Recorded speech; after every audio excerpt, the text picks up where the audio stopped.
I never imagined the woman I loved could betray me.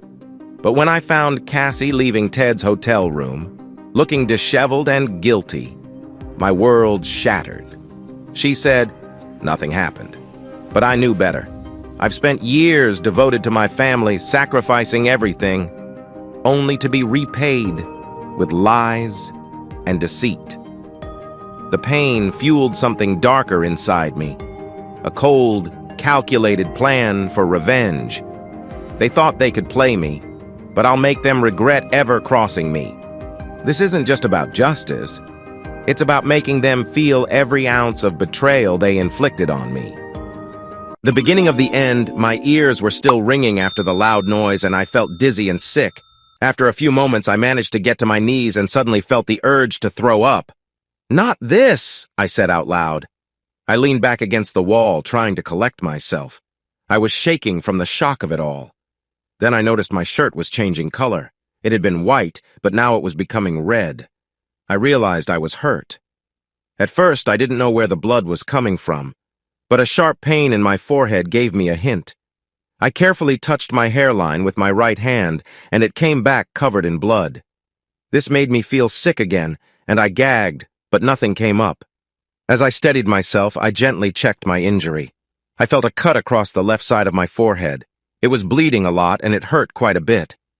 While I was trying to understand what was happening, I looked to my right. Most of the others were getting back up, so I took a moment to check my injuries. I remembered that head injuries often bleed a lot, but usually aren't too serious. This thought comforted me a little. I tore off a piece of my shirt and pressed it against the cut.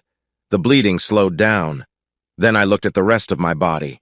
A quick check showed no other injuries until I looked at my left leg. My pants were torn there, and blood was starting to seep out. It was harder to tear apart the injured part of my pants. When I looked, something was sticking out of my leg. I held my breath and pulled it out. Then I quickly tore off two larger pieces of my shirt, wrapping one around my head and the other around my leg. After checking and bandaging the wounds, I felt more at ease knowing they probably weren't life-threatening. This reminded me of something I believed for a long time. When you're born, God gives you a time to go. I thought today wasn't my time yet, but deep inside I worried that it might be. It's strange how a regular day can change. When I woke up this morning, I had some big issues, but I never thought I would be in a life-and-death situation. I remembered how I got here. It started when my wife Cassie wanted to have a talk. Andy, can you come in here?" I heard my wife Cassie call as soon as I stepped into the hotel room. "We need to talk." I had just arrived for a vacation with my family in Mexico City. We were staying at the Fantasia Hotel, one of the newest and most beautiful hotels in the city. It was where my family and I planned to spend the kids' 2-week spring break. My name is Andy Spencer. I used to work as an accountant, but now I'm a freelance writer. Things between my wife Cassie and me have not been great for about 6 months. Our connection has felt different, and I wasn't sure if that was because she was busy or if something else was going on. I took a later flight because I was finishing up an article about Miss America and her special diet for Women's Fitness magazine. After some negotiation, they agreed to pay me $3,000 if I included pictures. This trip had been planned months ago by a group of couples from Cassie's office. It was clear she was unhappy about my delay. She didn't care that it was for work. Cassie was also upset that I had turned part of this vacation into another writing job. I assured her it would only take a day or two, but she was still annoyed. A few months ago, Mexico had a new president, Carlos Sanchez, who aimed to deal with the drug cartels in a different way by targeting their businesses. This approach was proving more effective than many expected. Fox News decided to send one of their top reporters, Maria Shivers, to cover this new drug war. They hired me to organize the financial information and write a thorough report on the situation. They chose me because of several financial articles I had previously written, including one that kicked off my writing career. I spent months reviewing a lot of financial data and discovered that cartels had a strong hold on many businesses in Mexico, which was quite concerning. Even more troubling was their involvement in foreign companies. Interestingly, the financial article that started my writing journey was a task assigned to me when I was still working as an accountant. The management asked me to write for a trade magazine about recent tax changes. At first, I found it frustrating since it felt like extra work. However, I ended up liking the process, and when it was published, it received positive attention. It was featured in several newspapers, including the Wall Street Journal, and my company even had it reprinted. Cassie was very proud of my first article, but lately she seemed less impressed with my writing. When I shared my news about the assignment in Mexico, Cassie had a very different reaction than the kids. Her expression turned serious, and she made it clear she was not happy. On the other hand, Kevin and Sally were excited. Kevin's eyes grew wide, and Sally beamed with joy. Kevin had loved broadcasting ever since he put together a radio kit when he was 10. Even though Cassie and I tried to guide him toward other careers, Kevin remained excited about broadcasting. Once I saw how passionate he was, I stopped opposing his choice. This decision didn't sit well with Cassie. She believed Kevin was making a mistake with his future and felt I was encouraging his wrong choice. Cassie also had an interest in broadcasting, but her focus was mostly on the famous people. She spent hours reading fan magazines, and her style reflected what her favorite actors were wearing. "That's so cool, Dad," Kevin said, overflowing with excitement. "Really? You want to ruin our vacation?" Cassie scolded. "I can't believe how selfish you're being." "It'll just take a day, maybe a day and a half," I replied. "Most of it's written. I just need some more facts that I can get in Mexico. Then I can wrap it up. After the producer looks over it, I'll be done. It's not a huge deal. Plus, they're paying me $4,000. "Who's doing the series for Fox?" Sally asked eagerly. "Maria Shivers," I told her. "Maria Shivers?" Sally exclaimed. "Wow, she's incredible. Can I meet her?" "Sure, I'll make it happen for the whole family," I said, trying to be accommodating. "Do you think the crew will let me watch?" Kevin inquired. "Yeah, I think that's possible," I replied, hoping it would work out. I'd spoken to the cameraman and sound engineer earlier, and they seemed nice. They wanted to review the segments I'd written to prepare for the shoot. But this last-minute work was creating a gap between Cassie and me. Now that we were finally in Mexico, it felt like Cassie's frustration had reached a boiling point. I knew we needed to have a serious conversation soon, but I wished we could have it after our vacation. I had my suspicions about my wife, but I had no clear proof.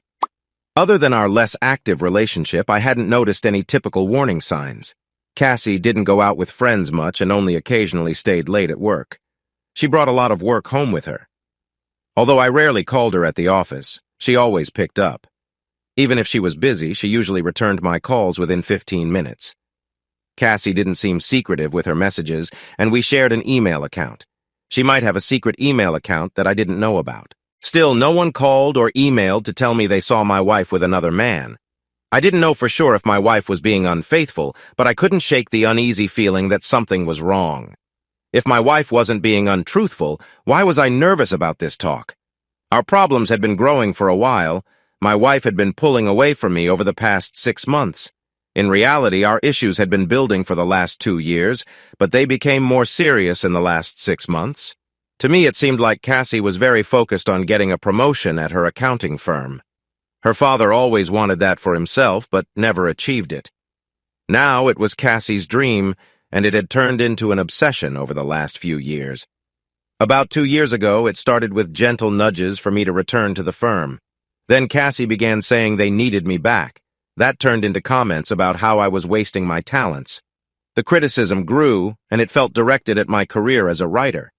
I wasn't sure if Cassie was unhappy in our marriage or if she was preparing to discuss bigger changes.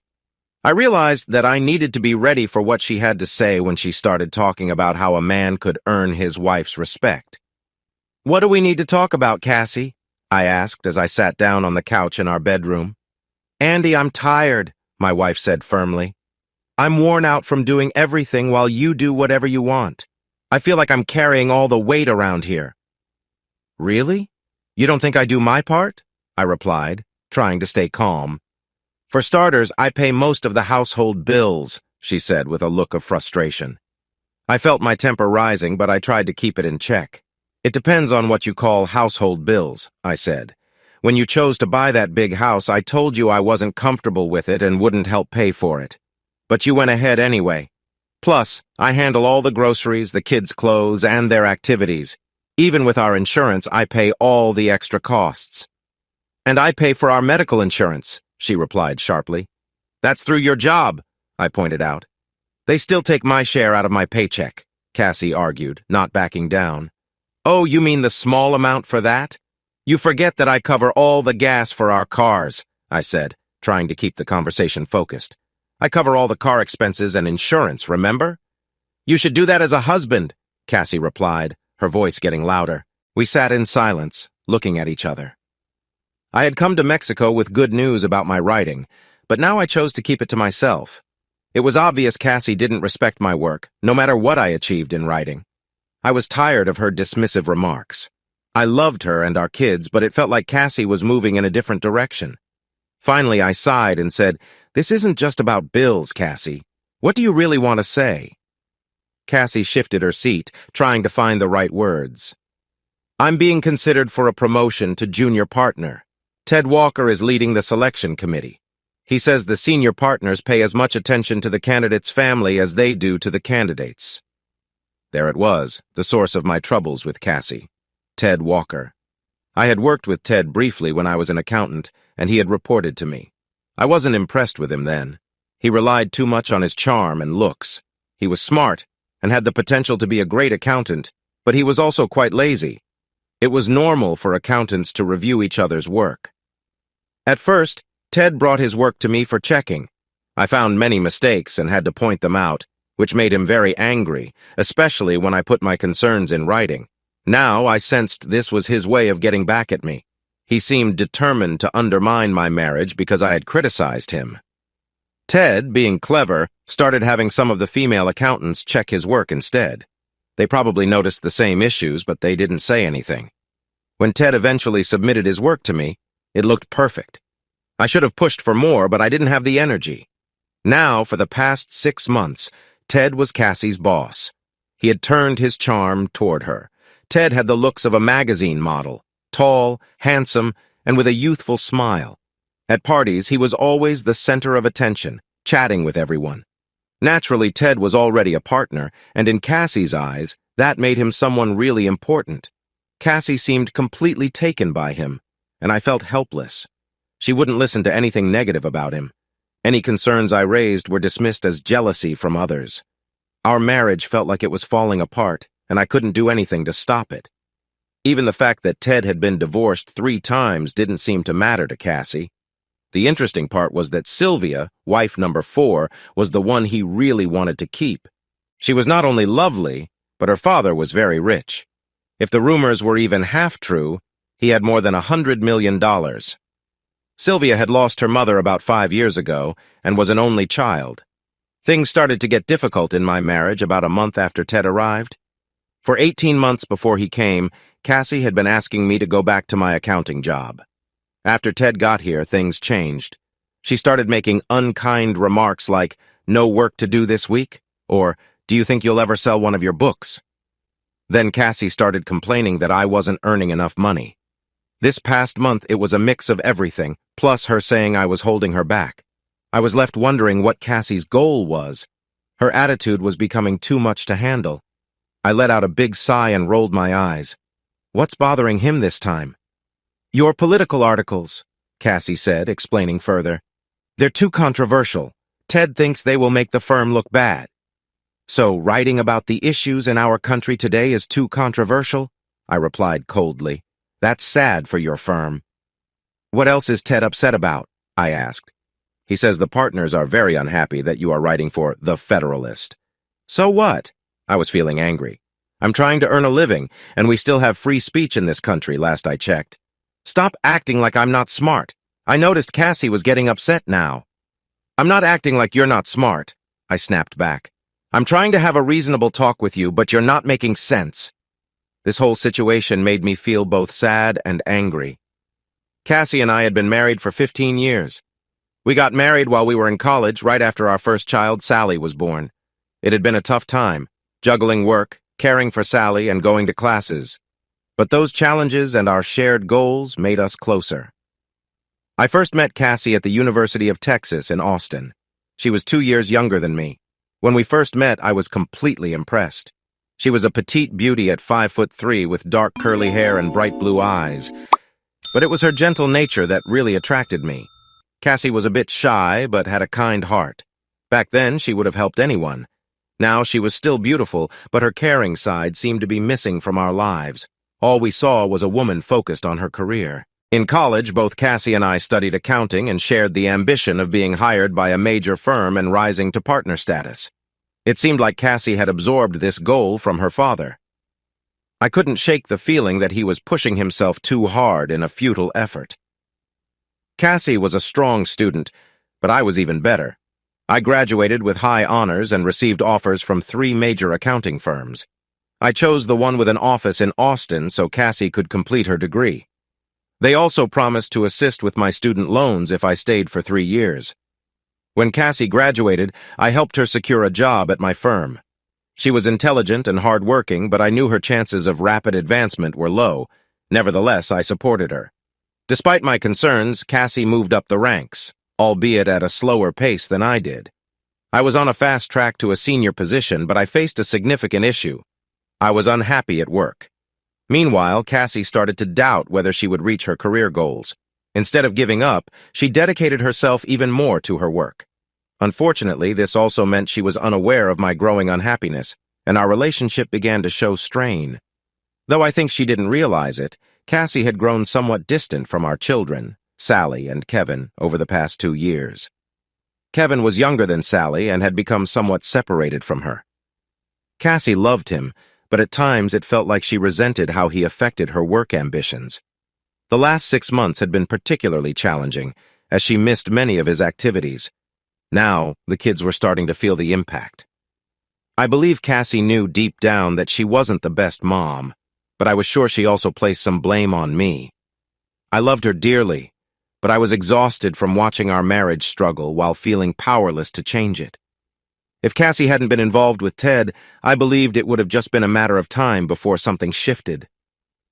As I watched her in the living room, I wondered where this conversation might lead. Finally, Cassie let out a frustrated sigh and began to pace. That's when I realized it didn't matter what I said. Ted would twist my words. Cassie was so focused on her career that she couldn't see anything else. "Isn't it upsetting that I earn so much less than you?" she said, sounding defensive. "Don't you have any pride? If you can't respect yourself, how can I?" "No, it doesn't bother me," I replied, my voice sharper than intended. "And it didn't bother you until Ted became a part of your life." "Ted is not part of this," Cassie said, defending herself. "That's not true," I exclaimed, frustration rising within me. "I have plenty of self-respect, and I really dislike that you're trying to undermine my feelings." Cassie flinched a bit, her confidence wavering, then her voice softened. "Andy, you're one of the best accountants I've ever worked with. I know our firm would welcome you back in a moment. I even heard Fred is retiring, so you might have a chance to get back on the partnership path." I looked into my lovely wife's eyes, and it seemed Cassie really wanted that for me. Perhaps she still cared about me, but I wasn't so sure. I thought that Cassie just wanted me to have what she saw as a respectable job. But I had made up my mind. I was never going back to accounting. If she couldn't support what I was doing now, then our marriage was likely in trouble anyway. This talk felt pointless. Once Cassie decided something, it was hard to change her mind without a really big reason. I was tired of waiting for things to fall apart. "I don't want to argue about this anymore," I said, feeling worn out and sad. I still loved this woman deeply. It hurt to see our marriage fraying. I had a sense of where this was heading and wanted to get it over with. "So just say what you need to say." "I can't keep living like this," she said with uncertainty in her voice. At least Cassie hadn't mentioned another man. Still, this conversation was tearing me apart. But I knew it was better to have it all out in the open. Just get it over with. "Okay," I said, trying to stay calm. "You don't respect me, and you think I need to find a real job. Is there anything else you want to add?" My wife looked unsure, but pressed on. "Andy, I'm tired of being judged because of my husband. I'm tired of defending you all the time. Ted told me the partners aren't sure about my next step. I've worked too hard to lose everything because of your choices. How can anyone respect someone who avoids responsibility?" I looked Cassie in the eyes. I was sure she noticed the frustration in mine as she turned away. "I have never avoided my duties," I said sharply. "I've been at every event for our kids. How many have you attended? I take care of repairs and the yard for our home. What do you do besides hire someone to help at the house? And despite how you've treated me, I have loved you completely, so maybe we should not go there." I stood up and we held each other's gaze. I fought to keep my composure. I had no clue what Cassie was thinking, but I had to find out. "Okay," I said, finally feeling a bit calmer despite the hurt I held. "What do you think I should do?" A smile appeared on Cassie's face as she opened her briefcase. "It's straightforward, Andy. I've talked to HR and I have a job application here for you. I also spoke with a few partners, including Mr. Bracken, the chairman. They all support your return to the company. The starting salary would be $200,000. I glanced at the application and set it down on the coffee table. "What if I don't want to come back?" Cassie opened another folder from her briefcase. "I consulted with a family lawyer. If you don't finish your writing tasks and apply for a job at my firm or another one in 90 days, I plan to start divorce proceedings." That hit me hard, and it felt like all of this was arranged by Ted Walker, but Cassie couldn't see that. I felt defeated. The only thing running through my mind was a line from a Kenny Rogers song, "Know when to hold 'em and know when to fold 'em." It seemed it was time to fold.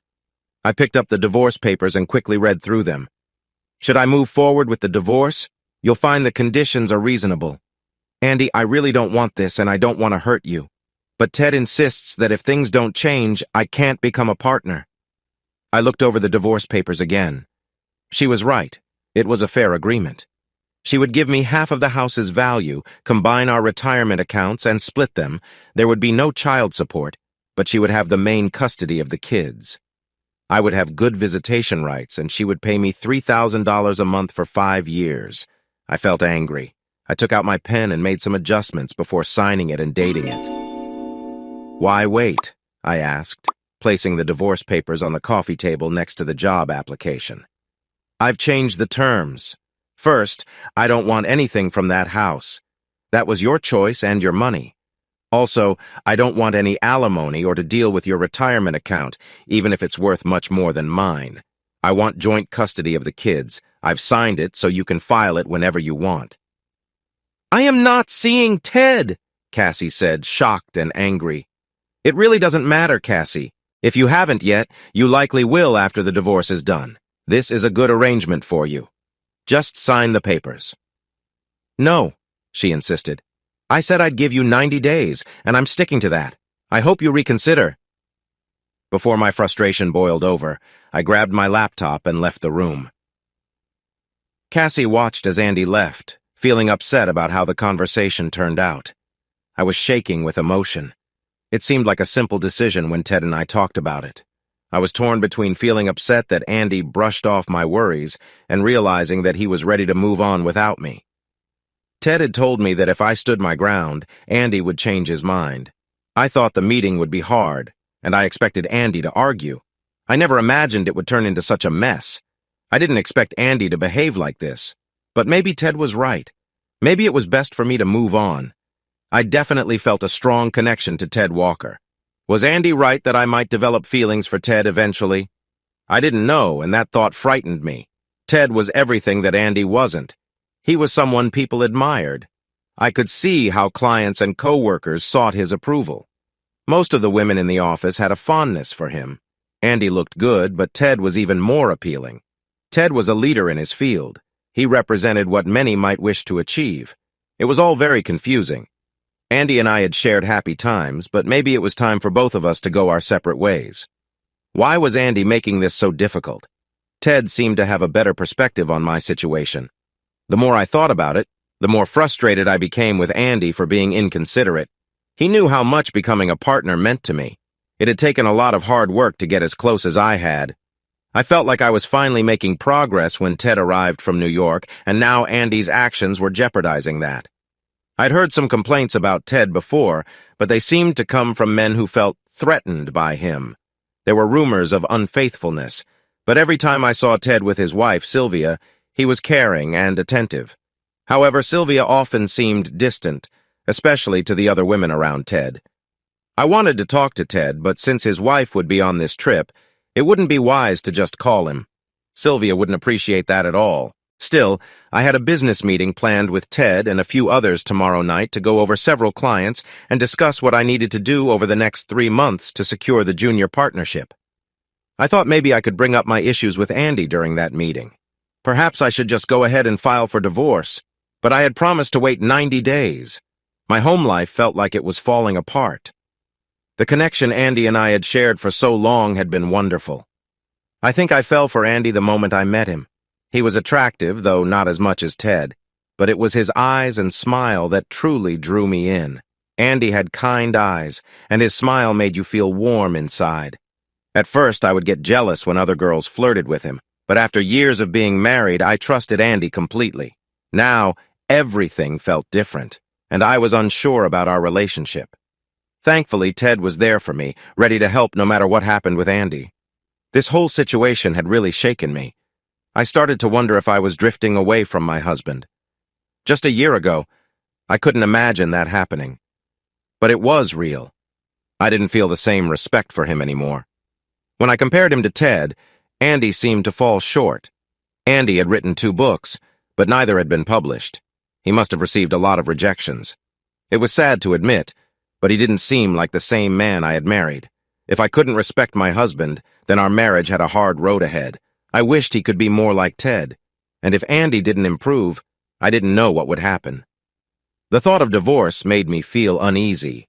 If Andy wouldn't change, would I really go through with it? If I wanted to move up in my career, I might have to, right? Just then, someone knocked on the door. I opened it to find Kevin and Sally standing there. "Is Dad here?" Kevin asked. "His things are here," Sally said, noticing his suitcase on the bed. "He must be back. Where is he, Mom?" "It's not my job to keep track of your father," I replied, a bit harshly. Both kids paused and looked at me. "Did you and Dad have a disagreement?" Sally asked carefully. "That's not something you need to know," I shot back. "They had a disagreement," Kevin said, grabbing Sally's arm. "Let's go find Dad. I want him to be my partner for the trivia contest this afternoon." After they left, I sat on the bed feeling even angrier. Andy was turning our kids against me. I needed to talk to Ted. He would calm me down and help me figure things out. I looked at the divorce papers on the coffee table and was tempted to sign them. That would make Andy see things differently. When he returned for reconciliation, he would have to let go of his writing dreams. And when he came back, maybe I'd take him back, and maybe I wouldn't. But what if he didn't come back? The more I looked at those papers, the more I realized I wasn't ready to send them. Not yet. I decided that after 90 days, if Andy hadn't changed, I would file for divorce. Andy, I left our hotel room feeling embarrassed and angry. In some ways, it was my own doing. I could have pushed Ted away long ago, but I didn't care enough. I didn't realize he was holding a grudge, and now it felt like his actions were affecting my marriage. Back then, I wasn't paying much attention to that arrogant guy. I was unhappy at work and had found my passion for writing.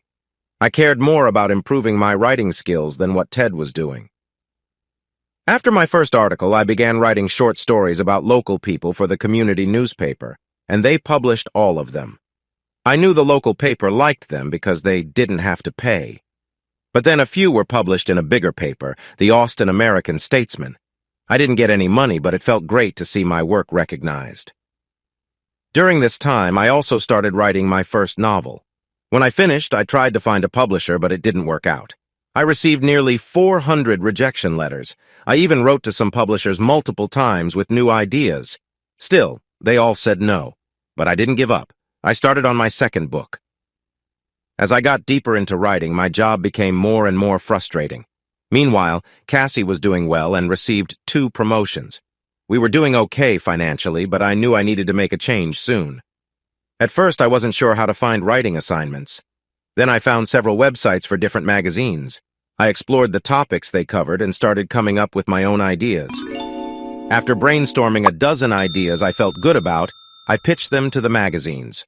My first batch was rejected, which was disheartening. But finally, one idea worked out, and I earned $300. This motivated me to keep trying. Soon, about 1 out of every 5 ideas was accepted. In the beginning, I often had pieces returned, either rejected or with suggestions for improvements. I eagerly revised those and sent them back in. Almost all of them ended up getting published. After a few months, my articles were mostly accepted without returns. Then I pitched an idea to a fitness magazine. I had met a coach who shared his fitness routine, which I thought was great and easy for anyone to follow. The magazine loved it, and so did the coach. That article earned me $750. In my first year of writing, I made about $4,500. But I was growing more skilled and more recognized. The next year, I earned over $14,000. However, I was really busy. Early on, I had promised myself to write only in my spare time, to not take time away from my family or my job, but I found myself breaking that promise, so I decided to slow down on articles and focus on my second book.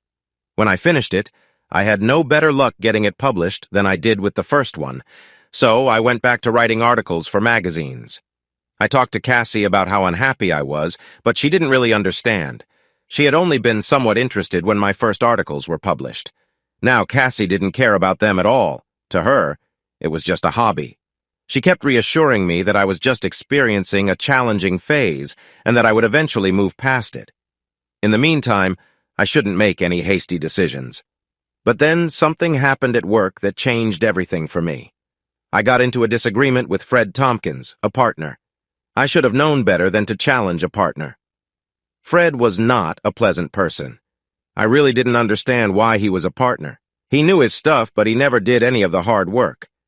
What made it worse for me was that Fred should never have been in a leadership position.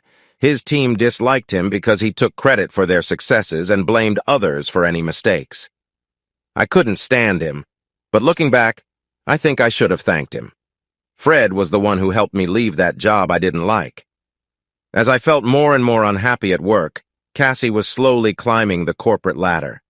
I didn't have the heart to tell her that I didn't think she would ever become partner. The truth was that Cassie didn't quite have what it took. A big part of being a partner was finding new business, and while Cassie was a great accountant, she wasn't a good salesperson. Maybe she could aim for junior partner one day, but that was years away, if it ever happened. I knew better than to bring this up with her. It would only cause more problems between us. After a few years, I started getting more writing assignments on my own. But as my freelance work got better, Fred decided to make me his scapegoat. Things came to a head when Fred blamed me for not catching an issue during an audit. We had a heated argument, and he gave me a written warning. I pulled out my work to show that the issue had been found, but the person who finalized the report had missed it. I wrote a detailed letter to New York explaining that the mistake was Fred's because he didn't review the work properly. I'm not sure what happened with Fred after that, but my warning stayed. I could appeal and have a hearing, but instead, I quit. Cassie was really angry that I quit and wanted me to go back and apologize. For the first time, I got really upset with her. I told her that I would never apologize to Fred Tompkins or anyone else. I hadn't done anything wrong. That night, I chose to sleep in the guest room, and I stayed there for 2 more days. On the morning of the 4th day, I found Cassie in the kitchen, visibly upset. She asked if I was going to leave her. I embraced her and reassured her that I would never go unless she wanted me to. She called in sick that day, and we spent the time resting together. Now, I was sitting at the hotel bar, contemplating my troubled marriage. I could have felt sad, but I was mentally prepared for this moment. The situation was clear now. It was up to Cassie to decide what she wanted. I had signed the divorce papers already, just in case. Cassie, the more I thought about my issues with my husband, the more uneasy I felt. Why was he being so stubborn? We should be talking through our problems, but he seemed ready to end our marriage. That made me feel unsure about everything. If we got a divorce, what would my life be like? If Ted was single, would I want to be with him? I knew he was married, and I didn't want to harm his relationship. But the thought of a connection with Ted had crossed my mind, and I couldn't deny that I found him appealing. Until now, the idea of being unfaithful to Andy felt impossible. But with everything going on, I wasn't so sure. I needed to understand if I still loved my husband. My thoughts were a jumble. That night, dinner with the kids was tense. Andy didn't show up. The kids kept asking about their dad. When I didn't want to talk about it, Sally bluntly asked if we were getting a divorce. When I didn't answer, she ran from the table in tears. Kevin soon followed her. Later, they wouldn't respond when I knocked on their door or called them. I decided to give them some space, thinking I could talk to them in the morning. But honestly, I wasn't sure what I would say. When I went back, Andy wasn't there. He still hadn't come home by the time I was ready for bed. My worry turned into concern. I thought about looking for him or calling someone, but I figured he was just upset and that a night away might help him think. Plus, searching for him might make me seem desperate. As I lay in bed, I remembered that Andy was working with Maria Shivers the next day. Kevin and Sally were supposed to meet her too. I had been invited but decided not to go. I considered stopping the kids from going, but I knew that would push them further away from me. I was bothered by the thought of Andy spending time with someone like Maria. It felt even worse knowing that my children were being influenced by him. They were clearly upset with me, and I had Andy to thank for that. He was impressing everyone with his charm on TV, and the idea of my kids drifting away from me made me feel angry all over again. I didn't sleep well that night. I was set on talking things over with Andy in the morning. He needed to understand how I felt. But when I got up at 7, it was clear that Andy had already come and gone. He had taken his things and left quietly. I felt hurt and upset with Andy. He didn't want to listen and seemed ready to end things. Maybe I should just go ahead and file for divorce. This was all Andy's doing. Then there was a knock at the door, and when I opened it, Kevin stood there. "Do you know where Dad is?" "No," I replied, shaking my head. "He must have stopped by for some clothes, but I was asleep."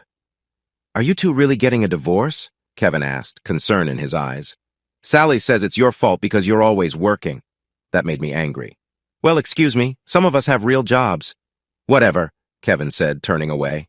As he walked to his room, I heard his phone ring. He answered it, and I heard him say, "Dad, where are you? Okay, we'll be there in 5 minutes. Sally will be happy. Are you sure they don't mind me helping? Great. See you soon." I was really upset with Andy. I blamed him for Kevin's attitude. Everything was turning out differently than I had hoped, but I was sure Ted could help me sort things through. We had a dinner meeting set for the day after tomorrow to talk about clients and my schedule for the next few months. Ted had planned some projects that would help me get noticed for a promotion. Then I got a call from Ted. I was surprised when he said he wanted to move our meeting to tonight. The original meeting included 3 other co-workers, plus a chance to talk with some clients. These smaller meetings could help cover some of the trip costs as business expenses. But Ted said this new meeting would give us more time to discuss my future. When I asked about dinner with his wife, Ted told me she was delayed by a day. I was excited about this one-on-one time because I believed Ted could really guide me toward my promotion. While I thought about the meeting with Ted, I also wanted to talk about my issues with Andy. I still cared for my husband, but I didn't want him to ruin my chances for a better job. It bothered me that Andy couldn't see how wrong he was. I was especially surprised when Kevin mentioned wanting to go into broadcasting. It upset me even more that Andy was encouraging him. Broadcasting was nearly as tough as writing. You really needed luck in both to succeed. That was what Andy thought, and it bothered me. As I got ready for dinner, I felt a bit guilty. Surprising Andy with this dinner meeting with Ted might not have been the best idea. He was already looking for reasons to distance himself from our marriage, and this dinner wouldn't help. But I pushed those thoughts aside. It was just a business meeting, and I thought it was important. Andy showed up in a suit and tie, and I had to admit he looked great. The kids were dressed up too, and I felt proud of them. If only Andy could understand my side, everything would be perfect. "You look wonderful," Andy said after taking a look at me. I was happy he thought I looked nice. But my good feelings faded when I told him I was having a business meeting with Ted and wouldn't be able to join them. My children looked at me with disappointment. Andy just shrugged and said, "Okay." Dinner with Ted felt odd. He was playful and full of compliments, but he didn't seem interested in discussing business. When I mentioned my issues with Andy, he suggested I should be more firm. He believed that Andy just needed a little push. We spent a long time chatting about nothing important until I politely asked Ted if we could focus on his plans for my career. He smiled and agreed. Just as he began to share his ideas for the next 3 months, he suddenly stopped. I noticed that the whole dining room had gone quiet. Ted pointed toward the entrance. "Is that your husband with Maria Shivers?" "What?" I managed to say as I turned around. I knew Andy had a meeting with Maria and had taken the kids to meet her, But I thought they would have dinner on their own, not with her. But there they were, walking into the dining room. Maria appeared to be enjoying Andy's company, and my kids were trailing behind with bright smiles. She looked beautiful. I quickly glanced around the room and saw everyone staring. Andy pulled out a chair for Maria, while the kids eagerly rushed to sit across from them, their eyes shining with excitement. Then I noticed Maria move closer to Andy, resting her hand gently on his arm. A wave of unease surged through me, followed closely by a cold anger. How could Andy show her off like this? After that, I barely heard anything Ted said. Ted was also having a hard time staying focused. He kept looking over at where Maria Shivers and Andy were sitting. After Ted paid the bill, I said in a cold tone, "Let's go see what my husband is doing." As we walked to their table, Andy saw me and quickly stood up. "Maria, this is my wife Cassie and her boss Ted Walker," he said smoothly. "Cassie, Ted, this is Maria Shivers." Ted flashed a big smile and moved beside Maria's chair. He took her hand and kissed it briefly. "Miss Shivers, it's a pleasure."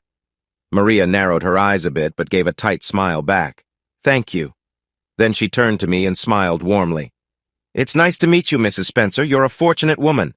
Your husband is very charming and has done great work for our series. I hope you'll excuse me for keeping him from your vacation." "That's fine," I replied, keeping my tone cool. "We'll have plenty of vacation time. Andy has his work and I have mine, but I know we can make time for fun. Kids, let me know when you're back in your room." "Wouldn't you like to join us?" Maria asked, pointing to an empty spot at the large table. The last thing I wanted was to sit with Miss Shivers, but I could see that Ted was really eager to stay. So I chose to go along with it for a little while because I didn't want to make things awkward for Kevin and Sally. I thought we could stay for a few minutes and then quietly leave, allowing Ted and me to talk about my career later. What I planned as a short visit turned into 30 minutes. Ted didn't seem ready to leave. He missed all my subtle hints. He was on his charm overload, but Maria didn't seem very affected. Most of the time, she talked about her upcoming series on the Mexican drug wars. There were still some details she wasn't sure about. When I saw Andy and her chatting from across the room, I thought Maria was being overly familiar with my husband. But I realized later they were just brainstorming ideas together. When Maria liked one of Andy's ideas, she'd give his arm a gentle tap and say, "That's a good one." Even though the talk was about business, they included everyone. Several times Maria asked the kids what they thought about a particular idea. Most of the time they agreed with her. Still, sometimes they didn't quite understand or didn't think it was a good idea. I knew Andy would listen to his kids, but I was surprised that Maria also paid close attention and tried to explain things. At one point, she considered what Kevin said and nodded. "I think you're right, Kevin. We'll keep it as it is." At some point, Sally asked what being famous was like. Maria's answer took me by surprise. I didn't expect what she said. "It's tough," she replied right away. "I wouldn't wish that on my worst enemy." At first, when I started on TV, I loved the attention, but over time I really began to dislike it. You can't go anywhere without being recognized. Like tonight, when we walked in, the room went quiet and everyone was staring at me. I really don't like that. So listen, Sally, being famous isn't what people think. The public expects you to be perfect, and the tabloids always make up stories or find the worst pictures of me. People are just waiting to judge me. So every moment I have to worry about my appearance. It's tiring. "That sounds rough," Sally said sympathetically. "But you wouldn't quit, would you?" "Oh, no," Maria laughed. "I might have made it sound worse than it is. There are great parts of my job, too. I get to meet interesting people and travel around the world. Plus, they pay me very well. Right now, I have a 7-year contract with Fox, and I will stick with it. But once it's done, I plan to negotiate for a bit more privacy. I want to work on more projects like this. If they let me do more during my contract, that's even better." "We should get going," I said, looking at Ted as I stood up. "We still have some clients to talk about and my schedule for the next few months to review." Ted took a moment before standing up. "Yes, of course. Miss Shivers, it has been a pleasure. I hope we can talk more later." Maria smiled at Ted and then turned to me. "Mrs. Spencer, thank you again for letting your husband work with me. This project has been wonderful and I've enjoyed working with Andy." "From what I heard about the show tonight, I think it's going to be great," I said honestly. I was impressed with the project and Andy's efforts, but right now, I needed to have my meeting with Ted. He was the one person who could help me get closer to becoming a partner, and that was my main focus. As we were about to leave, Andy checked his watch and turned to the kids. "Hey, didn't you guys want to see the magic show in the main ballroom? Cassie, are you going that way? Can you take the kids? Miss Shivers and I need to discuss a few more things." "I think the kids can find their way on their own," I said quickly, feeling a bit concerned that he was trying to leave them with me. I noticed Andy's expression shift slightly as he looked at Ted. I felt a wave of relief that he seemed a bit protective. I also realized I had felt a touch of unease towards Maria. She was beautiful, but soon I knew my feelings were unnecessary. There was no way Maria was interested in Andy. She clearly thought highly of him. After Ted and I finished at the restaurant, we went to the hotel bar. We ordered drinks and sat down. Ted took some time to compliment my work and tell me what I needed to do to achieve the junior partnership. He ended by saying that the partnership was almost guaranteed for me. That made me really happy. When we reached the elevator, Ted suggested I visit his room because he had a list of things I should focus on in the next few days. I was eager to see it so I could start planning. Maybe it was the drinks or the excitement of getting closer to my goal or Ted's nice words. Whatever it was, I relaxed too much. Inside his room, Ted looked through his briefcase. "Where did I put that schedule?" he muttered as he kept searching. "Why don't you pour us a drink while I find it?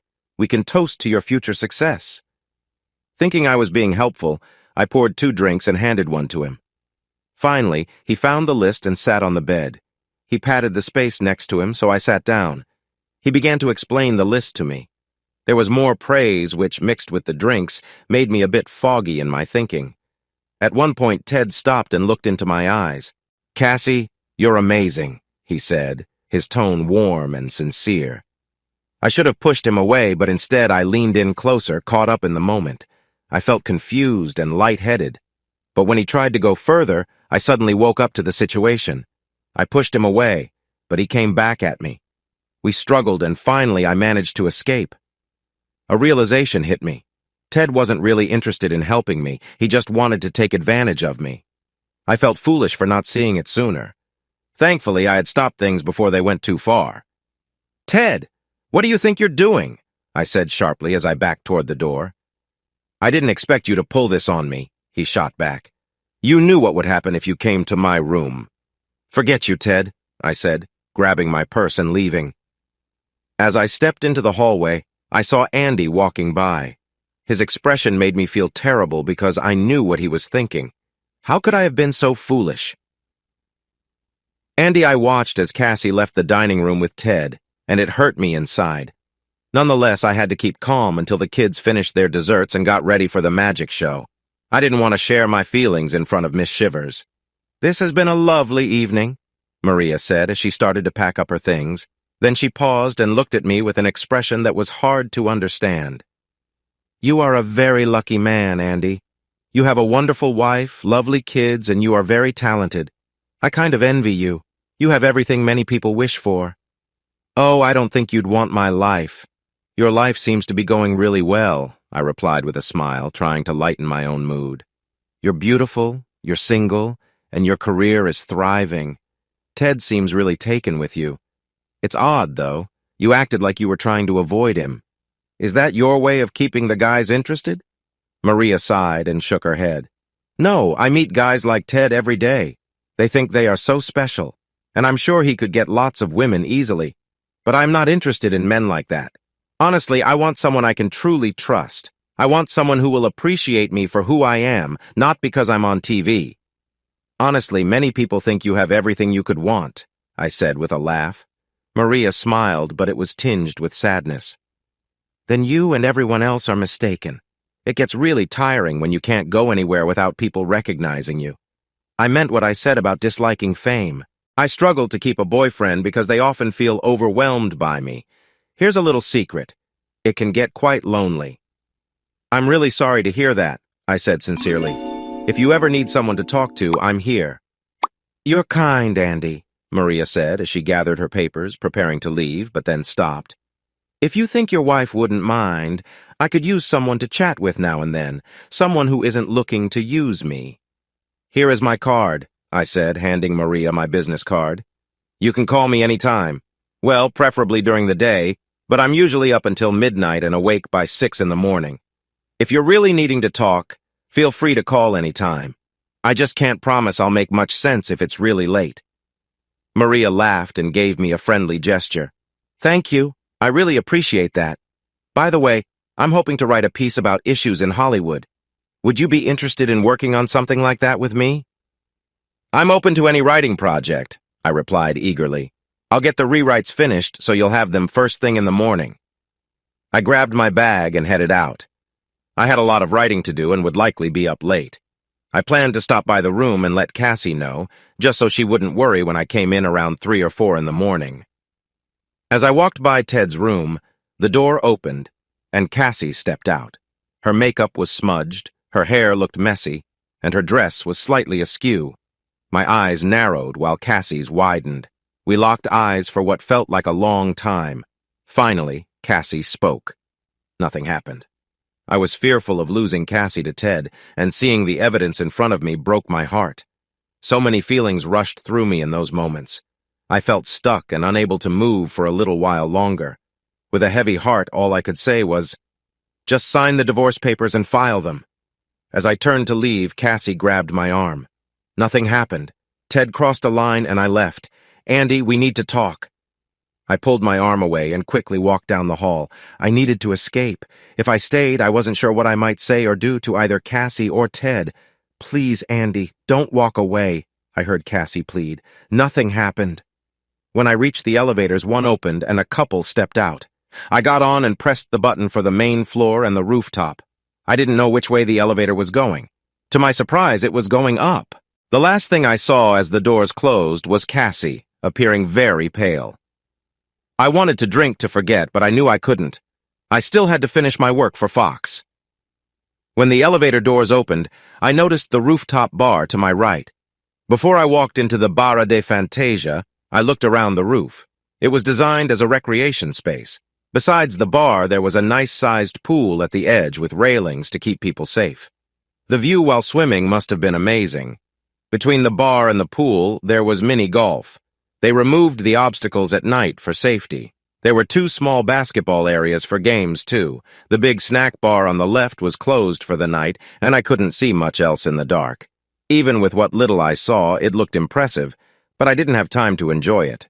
I needed to focus on my work, even though my heart felt heavy. I settled at a table in a dim corner and took out my laptop.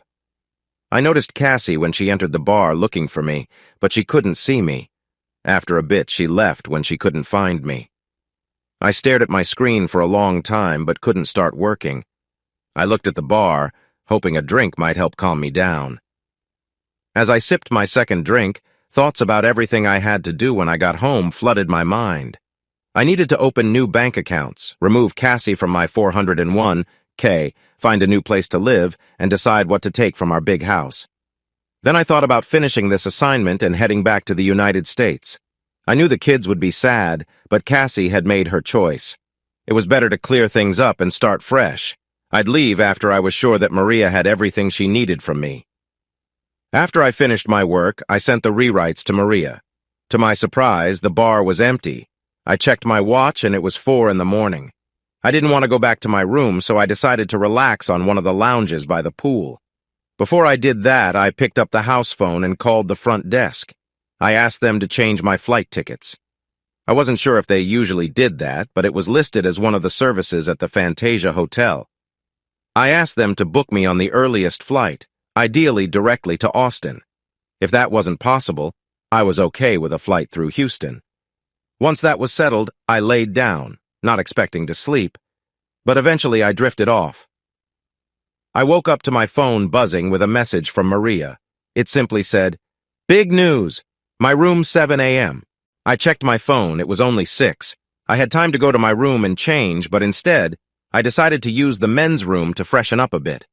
The rooftop restaurant was open for breakfast, so I got a table and ordered some coffee. When I arrived at Maria's room at 6:45, everyone else was already there. After I took a seat next to Pete, I asked, "What's happening?" He shook his head. "No idea." Maria came in looking very happy. Thank you all for coming on such short notice. I have great news. We've been given a chance to interview the President of Mexico. A wave of chatter and questions erupted, which Maria quieted by raising her hands. As you know, the International Association of Police Chiefs is hosting a conference at this hotel. We chose to stay here for that reason. We wanted to interview many chiefs, especially those involved in the drug war. I was just informed that the Mexican president plans to meet with the governing body this morning. I've been trying to secure an interview with him for weeks, and today, they finally said yes. "How long will the president meet with us?" asked Sandra Kaufman, the show's producer. "Only 20 minutes, so we need to make every question count." I was curious why I had been invited to this meeting. While it was great news for the show, it didn't involve me directly. I stood up and walked over to Maria. I waited until she finished talking to Sandra. I just wanted to wish her luck and then leave Mexico City. I needed some time alone to think about my failed marriage. "Andy, thank you for coming," Maria said with a bright smile. "Your rewrites were wonderful. I can see you didn't get much sleep, and I really appreciate your hard work. But I have a favor to ask. I understand this is outside your agreement with Fox, and I can't promise any extra money, but I need you to prepare the questions." I felt surprised and flattered, but also a bit confused. "I thought your team in New York would handle that for you." Maria laughed lightly. "By the time they get to it, the meeting with the president will be done. I like how you focus on what's really important and make it easy to understand.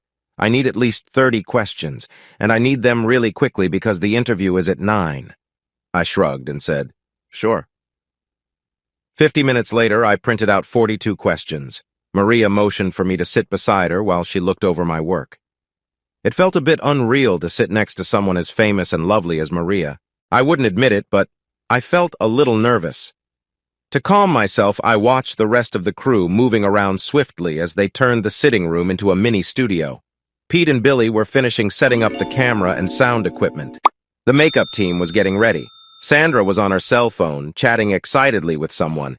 I guessed it was her bosses back in New York. "This is wonderful, Andy," Maria said happily. "I just need some details on a few of the questions. Is that okay?" "Of course," I replied, and we started discussing the questions that needed more explanation. 25 minutes later, we wrapped up, and Maria smiled brightly. "I knew you were the right person for this job." With that, Maria reached over and gave me a friendly hug. "Well, I'll let you get ready for your show," I said, standing up. Maria took my hand. "Don't you want to stay and meet the President of Mexico?" "I would, but I have some family matters to attend to," I explained as I checked my phone for my flight time. "I have a flight at 10:40-something. "Just change your flight to a later time. And how silly of me," Maria said, tapping her forehead. "Please invite your family to come here too. It would be a great opportunity for your kids and your wife to meet the president." I thought about it. If it were just Cassie and me, I would say no. But Maria was right. This was an amazing chance for my kids.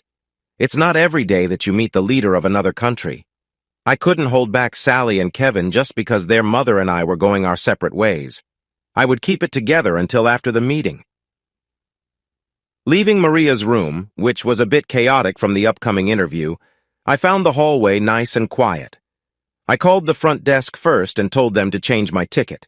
Thankfully, Fox was covering the costs. Then I took a deep breath and called Callie's cell. "Andy?" she answered right away. "Thank goodness you called. Can we sit down and talk?" "Later," I replied quickly. "Something exciting has come up that the kids will love. Maria has an interview with the President of Mexico. She wants us to meet him in her suite. I think this will be a great chance for the kids. You're invited too." "Can we talk afterward?" Cassie asked, sounding anxious. "Of course," I said, even though I knew there wasn't much to discuss. "Thank you. I'll get the kids ready and come right up." Cassie sounded relieved. "What's her room number?" 4915, I replied, then ended the call. Cassie felt a rush of relief when I saw Andy was calling. I whispered a quick thanks. I had been very worried since I learned about his flight back to Austin that morning. The thought of him seeing me with Ted had shaken me deeply. It felt like my whole life was falling apart. I realized how I had acted poorly. I had focused too much on my career and neglected my family, and for what? A small chance to advance in my job. I worried I had affected my marriage and family, All night I tried calling Andy, but either he didn't answer or his phone was off. When I woke up and saw his flight confirmation, I felt a wave of panic. I needed to talk to him. I wanted to share my regrets and reassure him of my love. After Andy's call, I rushed to wake the kids. When I told them they would meet the President of Mexico, they jumped up excitedly. I made sure to mention that their dad set this up through Maria. Sally was overjoyed, and Kevin couldn't stop smiling. As we walked to Maria's suite, I felt a flutter of nerves. I worried that if Maria hadn't invited the kids, Andy might not have come. The hurt on his face from before lingered in my mind. When we got off the elevator, Andy was waiting in the hall, looking like he hadn't slept much. I could tell it was because of the earlier situation. I wanted nothing more than to approach him and seek his understanding. But I knew I had made a mess of things, and I was afraid I couldn't fix it. I had to try anyway. Andy nodded at me and hugged the kids. "Come on in." The president hasn't arrived yet, and they're still preparing for the interview. The room was busy and lively. The Fox team was making last-minute adjustments, and Maria's makeup artist was finishing up her look. Suddenly, 2 security guards came in and stood by the door. Andy led us to a corner to stay out of the way. When Maria finished her makeup, she walked over to us with a warm smile. She seemed genuinely happy to see the kids and me. "I'm so glad you could come," she said, giving each of us a friendly hug. I noticed she hugged Andy a moment longer, but I brushed that thought aside. I didn't want any uncertainty to impact my chance to mend things with my husband. I felt foolish for being selfish. As I watched the broadcast crew at work, I realized how important Andy was to this project. I felt bad for my previous thoughts about his career and how I had underestimated him. My dad would have been disappointed in me. He believed that everyone who worked hard deserved respect, no matter their job. He treated his brother, a garbage man, with the same respect as a CEO. I noticed Andy's expression as he observed everything happening around him. He looked genuinely excited. Kevin was eager to chat with Pete and Billy, and Sally was full of joy. Maria came over twice, once to ask about a part of the script Andy prepared, and then again for details on a spreadsheet from the network. Andy's replies were short, but they seemed to make Maria happy. Then the door opened, and a tall man walked in wearing a business suit. He had dark hair and eyes, with a serious expression that suggested he was in charge of security for the president. "My name is Captain Lopez," he announced, and the room quieted down. "The president will arrive shortly. He has a very tight schedule, so please be ready. He'll have 20 minutes for the interview before we leave." A minute later, the door opened again, and another man entered with more guards. He was shorter and had dark hair, but his eyes were a soft blue. He had a charming smile that lit up the room. "Ladies and gentlemen," Captain Lopez said formally, "it is my honor to present the President of Mexico, Carlos Miguel Sanchez." Everyone in the room started to clap, and it felt right to do so. The president looked a bit shy. "Please, please," he said, raising his hands. "No formalities are needed. I feel honored to be here and grateful for the chance to speak to millions about our fight against the drug cartels." Maria was at the president's side before he even finished speaking. "Thank you, President, for agreeing to this interview," Maria said with a bright smile. The president smiled back and graciously acknowledged her. "Miss Shivers, I should thank you. I hope this interview will get your Congress interested in helping us with our efforts. Mr. President, if you don't mind, I'd like to introduce you to the people who helped make this happen." "Of course, Miss Shivers." Maria then started introducing her team to the president. He made each person feel important with kind words. I watched him greet Sally and Kevin, and it was clear they were excited about meeting him. After chatting with my children, President Sanchez turned to me with a warm smile.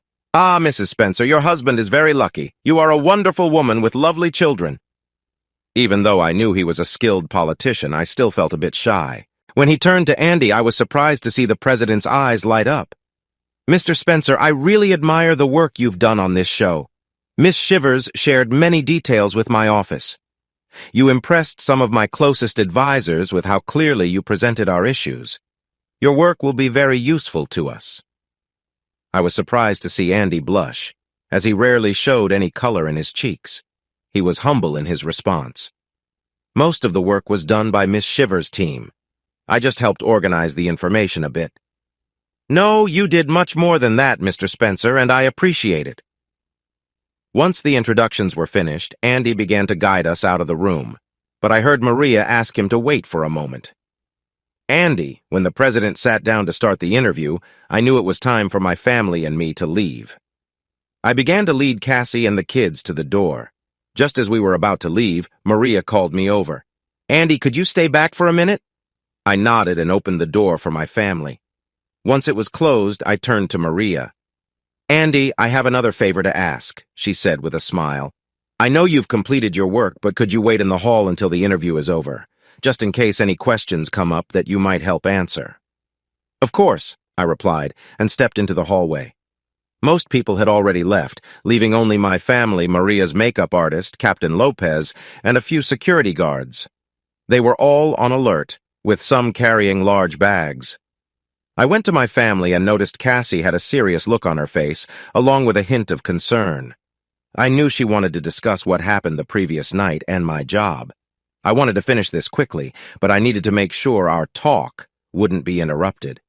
Can we go somewhere to talk as a family? Cassie asked. It was clear that Cassie needed to talk, but I was surprised she wanted to discuss it with the kids around. I worried she might want to use the kids to communicate her thoughts on Ted. The thought made me uneasy, but I didn't want to make a scene, especially in front of the children. I can't go right now, I replied. Maria asked me to stay until the interview is done, just in case they have questions. It should take about 20 minutes.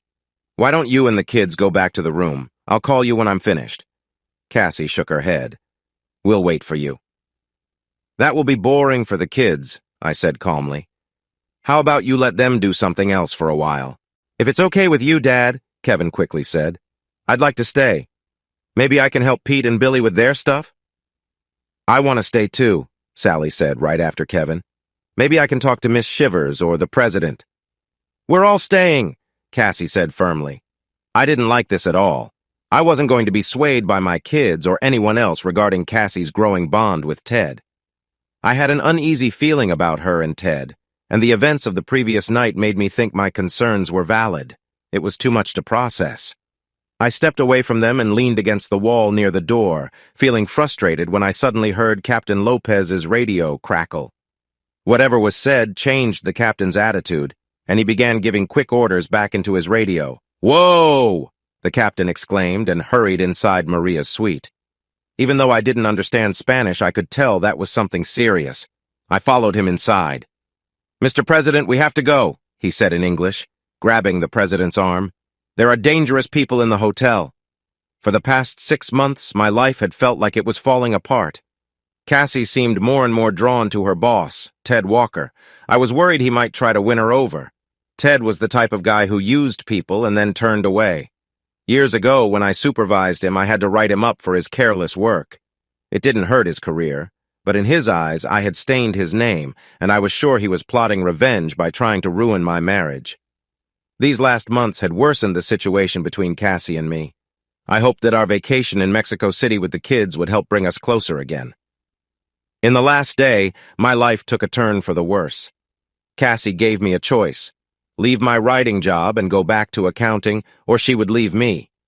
I suspected Ted was behind this, trying to mess with my life. I wasn't sure if my wife was involved with Ted, but last night I saw her leave his hotel room looking somewhat out of sorts.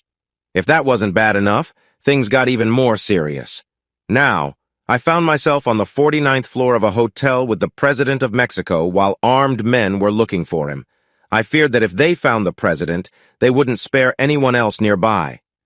I glanced at Captain Lopez, the head of security, hoping for some reassurance. Just then, his radio buzzed with urgent Spanish. I could hear gunshots in the distance. The captain translated for us. There are many armed men in the hotel. They want to harm the president. My team is fighting back, but they are outnumbered. Mr. President, we need to act quickly. Almost immediately, the fire alarms blared. The captain scanned the room. He explained, "The fire alarms will stop the elevators. They will only go to the ground floor and lock down." The president spoke quietly with his chief of security. After a moment, he addressed everyone. "The armed men want to capture or harm me, but as the captain said, they won't hesitate to hurt anyone who helps me. We need to get to the roof. Captain Lopez has arranged for a helicopter to pick us up there. Please stay calm and follow my security guard." "We still have time," the captain reassured us. "Since the elevators are out of order, they will have to climb the stairs, which is nearly 50 floors." People in the suite began to leave, following the guard toward the stairwell to the roof. Captain Lopez's radio crackled again, then his phone rang. The voice on the other end sounded excited, and I could hear more gunfire. The captain spoke calmly into the radio, probably giving orders. Then he spoke on his cell phone, and I could tell from his expression that the conversation was troubling. He quickly turned to the president and explained something softly. The president looked serious and asked in English, "What's happening out there? Please, speak in English so everyone can understand. I regret putting these people in danger. They have a right to know what's happening." "The police are surrounding the hotel right now," Lopez replied right away. "Army units are on their way, but it will take them at least 20 minutes to arrive. Still, I believe the helicopter will get here before the threat can reach this floor." The president frowned. "Make sure a second helicopter is ready to pick up anyone we can't take with the first one," he said, patting his security chief on the shoulder. "You're doing a great job, Captain, given the situation." The president then turned and followed the others toward the stairway. Cassie and the kids had been standing a bit away from us. They had only caught snippets of the conversation. When the president moved on with 2 other security agents, Cassie came over to me. "Andy, what's going on?" Her face was full of worry. "The cartels are trying to hurt the president," I explained quickly. "We need to get to the roof. They're sending a helicopter for us." I could see that my children looked just as concerned as their mother. No matter what was going on in my relationship with Cassie, my main concern was to protect my family, including her. It felt like a natural instinct. It's what husbands and fathers are meant to do. We started moving with the others when Captain Lopez called out to me, "Mr. Spencer, could you stay back for a moment?" He asked the same of Peter and Billy. The worry etched on Cassie and the kids' faces tightened my heart. "You all go ahead," I said gently. "I'll catch up." The concern on Cassie's face surprised me. I wasn't expecting her to look so troubled, especially since she had lost respect for me and planned to move on with her boss. But it didn't matter. I would do everything I could to keep her and my kids safe. Once they were okay, we could go our separate ways. I made sure Cassie and the kids followed the others to the stairs and then turned to Captain Lopez. He pointed to the floor plan on the wall. Each hotel has these plans on every floor. They show where the exits are in case of a fire or, in our case, a threat. "Have any of you ever used a gun?" the captain asked. I didn't like the sound of that. It meant he was ready for a confrontation, and we already knew we were outnumbered. Billy shook his head right away. "No, I don't like guns." Pete nodded. "I've used a small rifle and a target pistol." When the captain looked at me, I nodded too. "I belong to a shooting club. I've got 2 9mm handguns, a 9mm carbine, and an AR-15. "Mr. Taggart," the captain signaled, "you go up to the roof with the others." Billy didn't hesitate and started to jog away.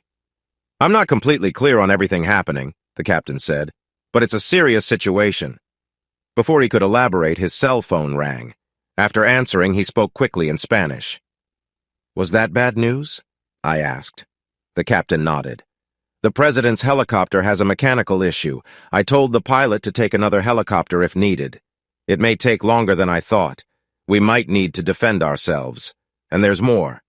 There are more cartel members in the hotel than I realized. About 40 or more of them used the elevators before they were shut down, and they're now on the 25th floor.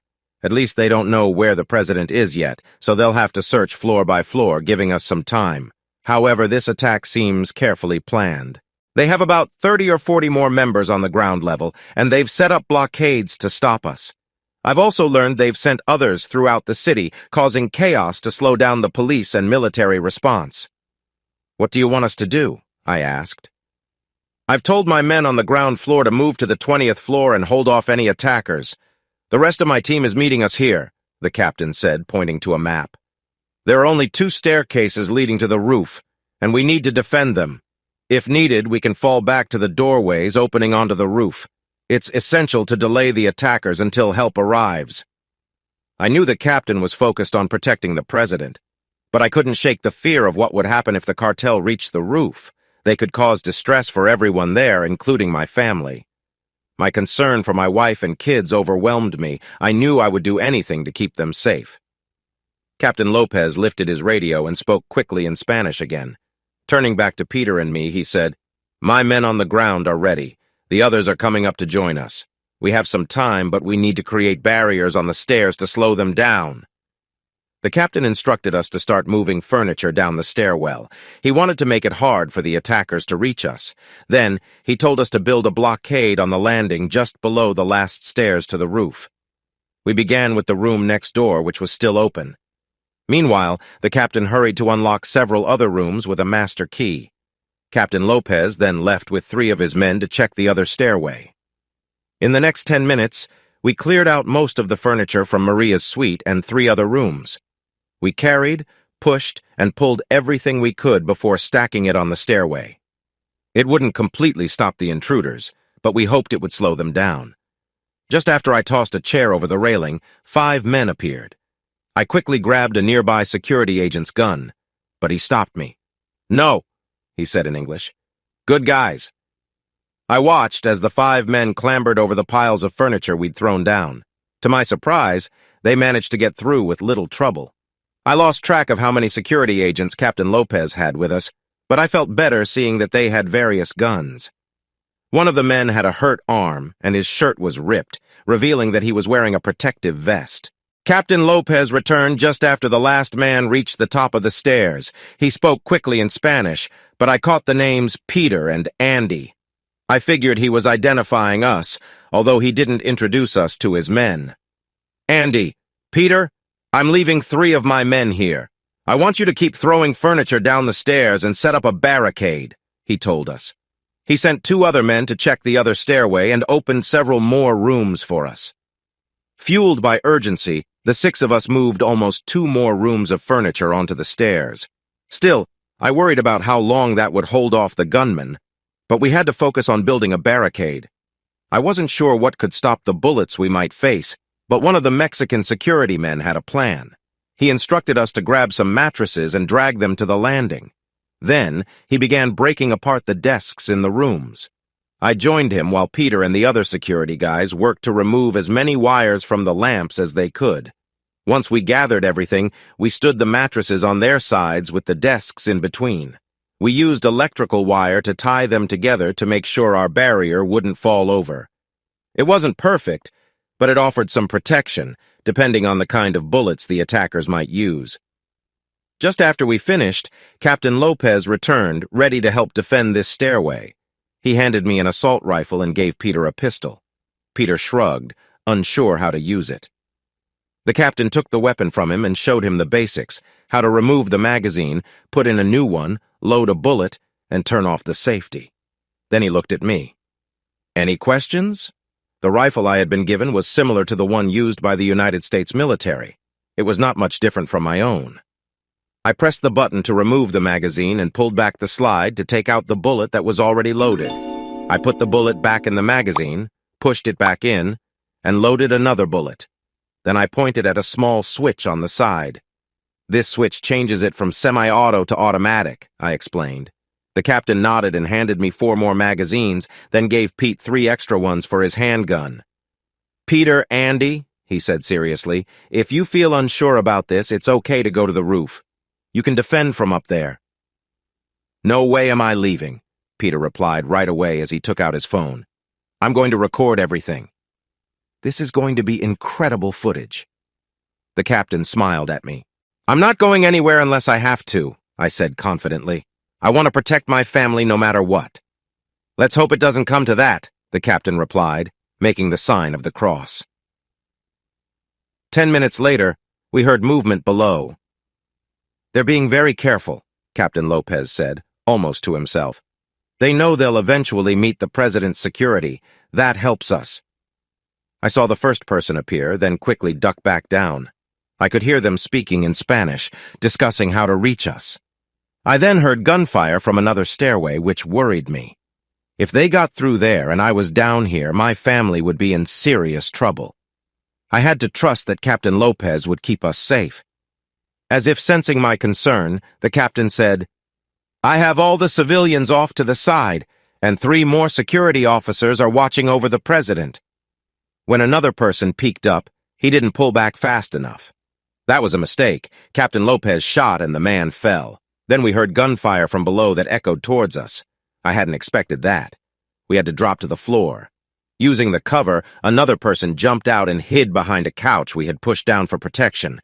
Before we knew it, he tossed something our way. "Bomb!" Captain Lopez shouted. "Down!"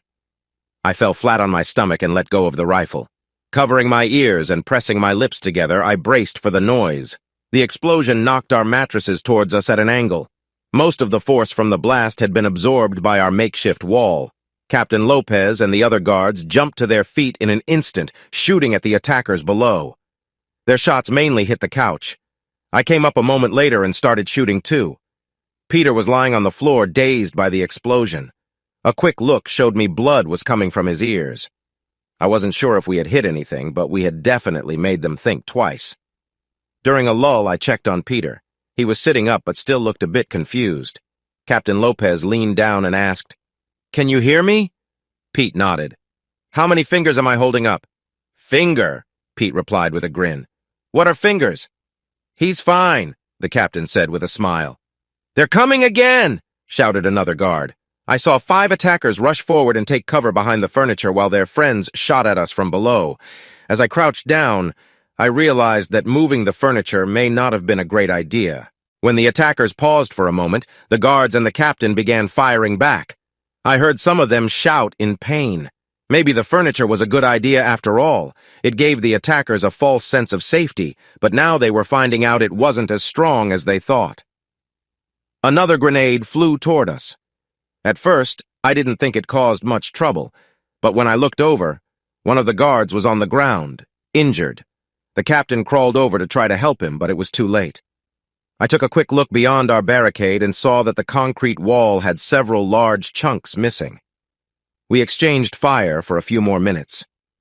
I was now halfway through my 3rd magazine. The only thing that kept me calm was the sound of the ongoing battle from the other staircase. I knew that this fight was one we couldn't win. If the helicopter didn't arrive soon, we were in serious trouble. More and more attackers were closing in, and bullets were beginning to pierce our makeshift cover. It wouldn't be long before we would have to abandon our position and try to move toward the doorway. I had started the day knowing my marriage was ending, but I never thought it would also be the day I faced death. Strangely, the thought of dying didn't scare me as much as the thought of my family. I was worried about them, especially Cassie's safety. A sad realization hit me hard. If they escaped and I didn't, I wouldn't be there to see my kids grow up. I wouldn't witness their graduations or weddings, and I wouldn't get to know my future grandchildren. Tears began to roll down my face. After several minutes of silence, I quickly glanced up. I saw something metal being thrown to a man hiding behind 2 stacked chairs. I think my expression caught Captain Lopez's attention. He looked up and noticed the man point the metal tube and then yelled, "Rocket!" The rocket hit the stairs 5 steps below us. The blast pushed our makeshift barrier back 2 feet, but somehow it held strong. A security agent shot the man who fired the rocket, and the rest of his group retreated down the stairs to regroup. "Wow!" I exclaimed, feeling overwhelmed. I slid down against the wall. As I tried to gather my thoughts, I felt nauseous. The blast had shaken me badly. Then I looked down and noticed that my shirt, which was white, was now turning red. I was hurt. At first, I wasn't sure where the injury was coming from, but a sharp pain in my forehead made me check there. When I touched my hairline, my hand came away stained. This sight made me feel queasy, and I gagged, but nothing came up. As I steadied myself, I gently felt my forehead and found a deep cut across it. It was bleeding a lot, and it hurt quite a bit. Somewhere in my mind, I recalled that head wounds often bleed a lot but are rarely serious. This thought helped ease my worry a bit. I tore a piece from my shirt and pressed it against the cut. The bleeding slowed a lot. Then I quickly checked the rest of my body. Everything seemed fine until I looked at my left leg. My pants were torn just above the knee and there was some blood seeping out. It took more effort to tear the fabric from my leg, but once I did, I saw that the injury wasn't too bad. I quickly tore off 2 larger pieces of my shirt. I wrapped one around my head and the other around my leg. My head throbbed and my leg hurt too. After checking my injuries, I figured they weren't serious. This reminded me of something I had always believed, that each of us has a time to go. Maybe this wasn't my time just yet, but I felt a sense of foreboding. Once I'd taken care of my first aid, I looked around. I saw that a piece of concrete had hit Peter's arm. Blood was trickling down onto his pants. Captain Lopez crawled over to him and did his best to wrap up the injured arm. Moments later, the attackers came at us again. We exchanged fire for what felt like ages. Suddenly, another member of their group lifted an RPG and aimed it. Just as he was about to shoot, the captain shot him, and the man fell back. In the chaos, the rocket went straight up instead of towards us. It crashed into the ceiling, sending big pieces of concrete falling onto the cartel members below. After a moment of quiet, Captain Lopez got up and looked at the chaos around us. For a brief moment, I thought we might have stopped the cartel fighters. Then I heard voices and more men moving into position. Pete was having a hard time standing, and I could feel the blood on me. This was not good. Of our original 6, 2 were gone, and the rest of us had different injuries. We were running out of time. Soon, we could all be gone. Just as that thought crossed my mind, I heard a helicopter getting closer. The fight in the other stairway was still strong, so Captain Lopez told us we needed to leave our spot and go to the roof. He didn't have to repeat himself. Before we moved, though, I took 2 clips from one of the fallen guards. I helped Pete get up. He had many small cuts on his face, but his arm was bleeding less than before. As I tried to guide him to the stairway, he pulled away and ran back to the railing. He quickly grabbed his cell phone, which had been taped there, and put it in his pocket. Once on the roof, I saw the president with 3 bodyguards around him, ready for anything. At least 20 guests were huddled nearby.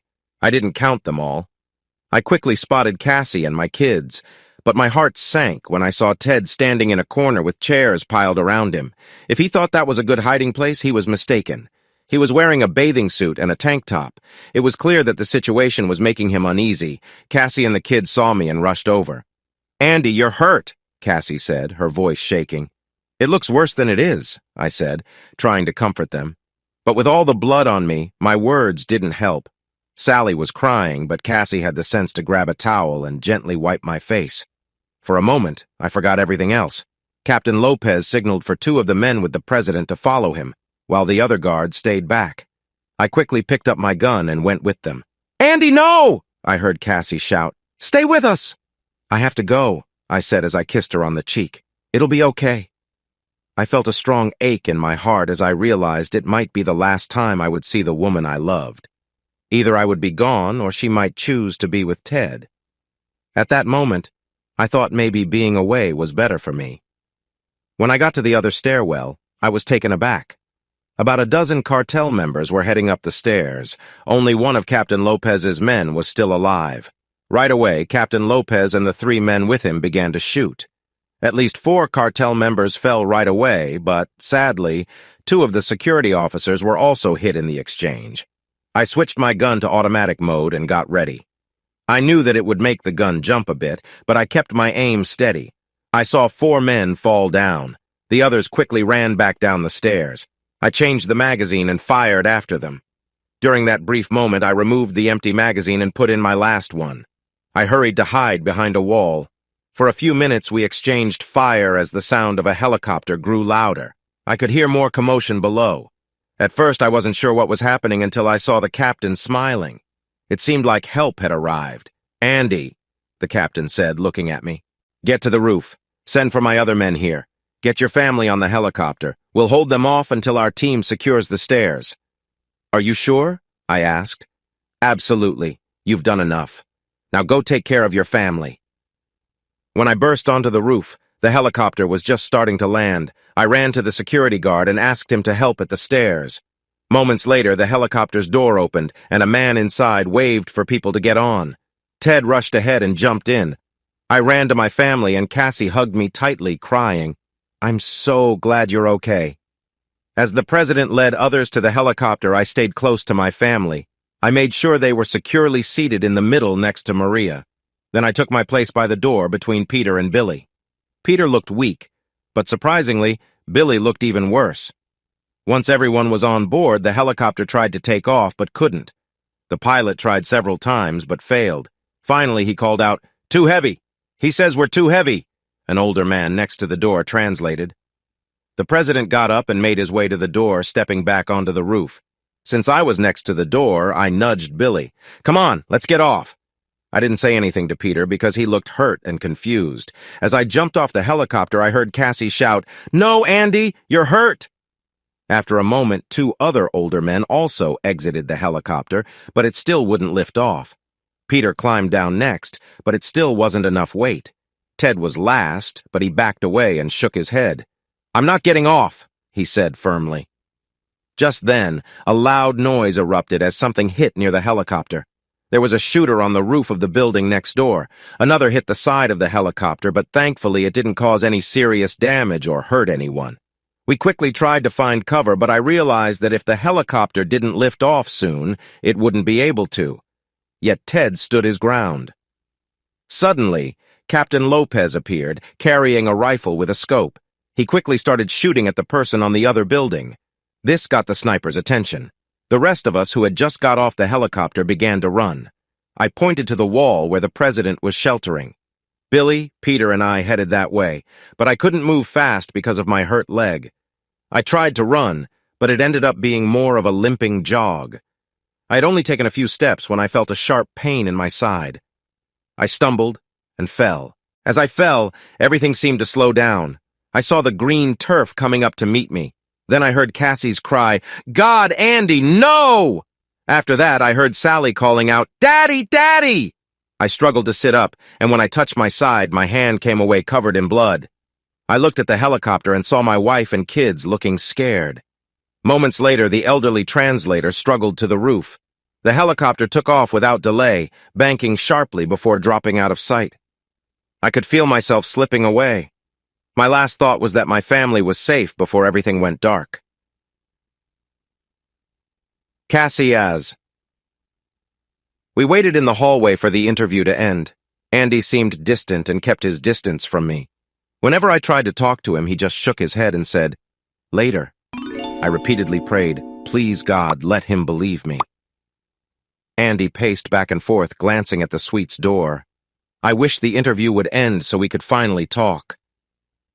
Then the captain's radio crackled to life. Captain Lopez looked very upset by what he learned. He quickly rushed into Maria's suite. Andy followed the captain inside. I sensed something was very wrong, but I didn't fully grasp what they were discussing. I heard something about danger in the hotel, and suddenly I felt very anxious. I pulled my children close and waited. I was trying to stay composed, but I was worried. I felt a little better when I looked at Andy and saw he was calm, too. There was some concern on his face, but he seemed steady. Then the president asked us to follow his security guard to the roof. But when the captain said he wanted Andy to stay back, I started to feel uneasy again. "Andy, please stay with us," I begged. "It's okay," he replied. "I'll be there soon." But he didn't come. Sally was upset, and I held her while tears streamed down my face. Kevin kept asking if his dad would be all right. I told him everything would be fine, but I knew he didn't believe me. Maria was so kind. She stayed close to the children, comforting them that everything would be okay. President Sanchez kept assuring everyone that his team would take care of things, but I could see the worry on his face. His 3 bodyguards had lined everyone up against a wall. They took their positions, ready and alert. All we could do was wait. When the loud noises began and Andy still hadn't shown up, I couldn't hold back my tears. Maria wrapped her arms around me, also crying softly. I felt deep down that Andy was in danger. The thought of him getting hurt made my heart ache, and I was scared he might think I had betrayed him. How foolish I had been. The loud noises came more often from both staircases. Then there was a loud bang followed by silence. Sally started crying, and Kevin moved toward the stairs where his dad was, but Maria quickly pulled him back. Another loud bang broke the quiet, and the noises started again from both sides. Even though I was terrified, the sounds gave me a bit of comfort. It meant that the people with Andy were still holding on. I held on to that small hope like a lifeline. The tension felt endless. But my heart lifted when I heard the sound of a helicopter coming closer. However, my relief faded when I heard another loud bang, followed shortly by more noises from both sides. An explosion seemed to shake the area above the stairs where Andy was. It felt like my heart stopped, and I struggled to breathe. Finally, I saw Andy come out with Peter, one of the security guards, and Captain Lopez. I was shocked to see that Andy had some marks on him. The kids and I rushed to him, and I held him tightly.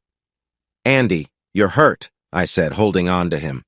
He hugged me back and replied, "It looks worse than it actually is." I wiped his face with a small towel and held him close. We stayed like that until Andy spotted Captain Lopez and his team moving toward the staircase where the noise was still going on. Andy started to walk away. "Andy, no!" I begged. "Please stay with us." "I have to go," he said, giving me a gentle touch on the cheek. "It'll be okay."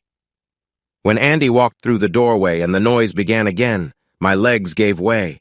I was sobbing hard. The thought of losing Andy felt like a sharp pain in my chest. I felt ashamed of myself. I prayed for his safety, wishing to make things right. How could I have been so wrong to compare Andy to Ted?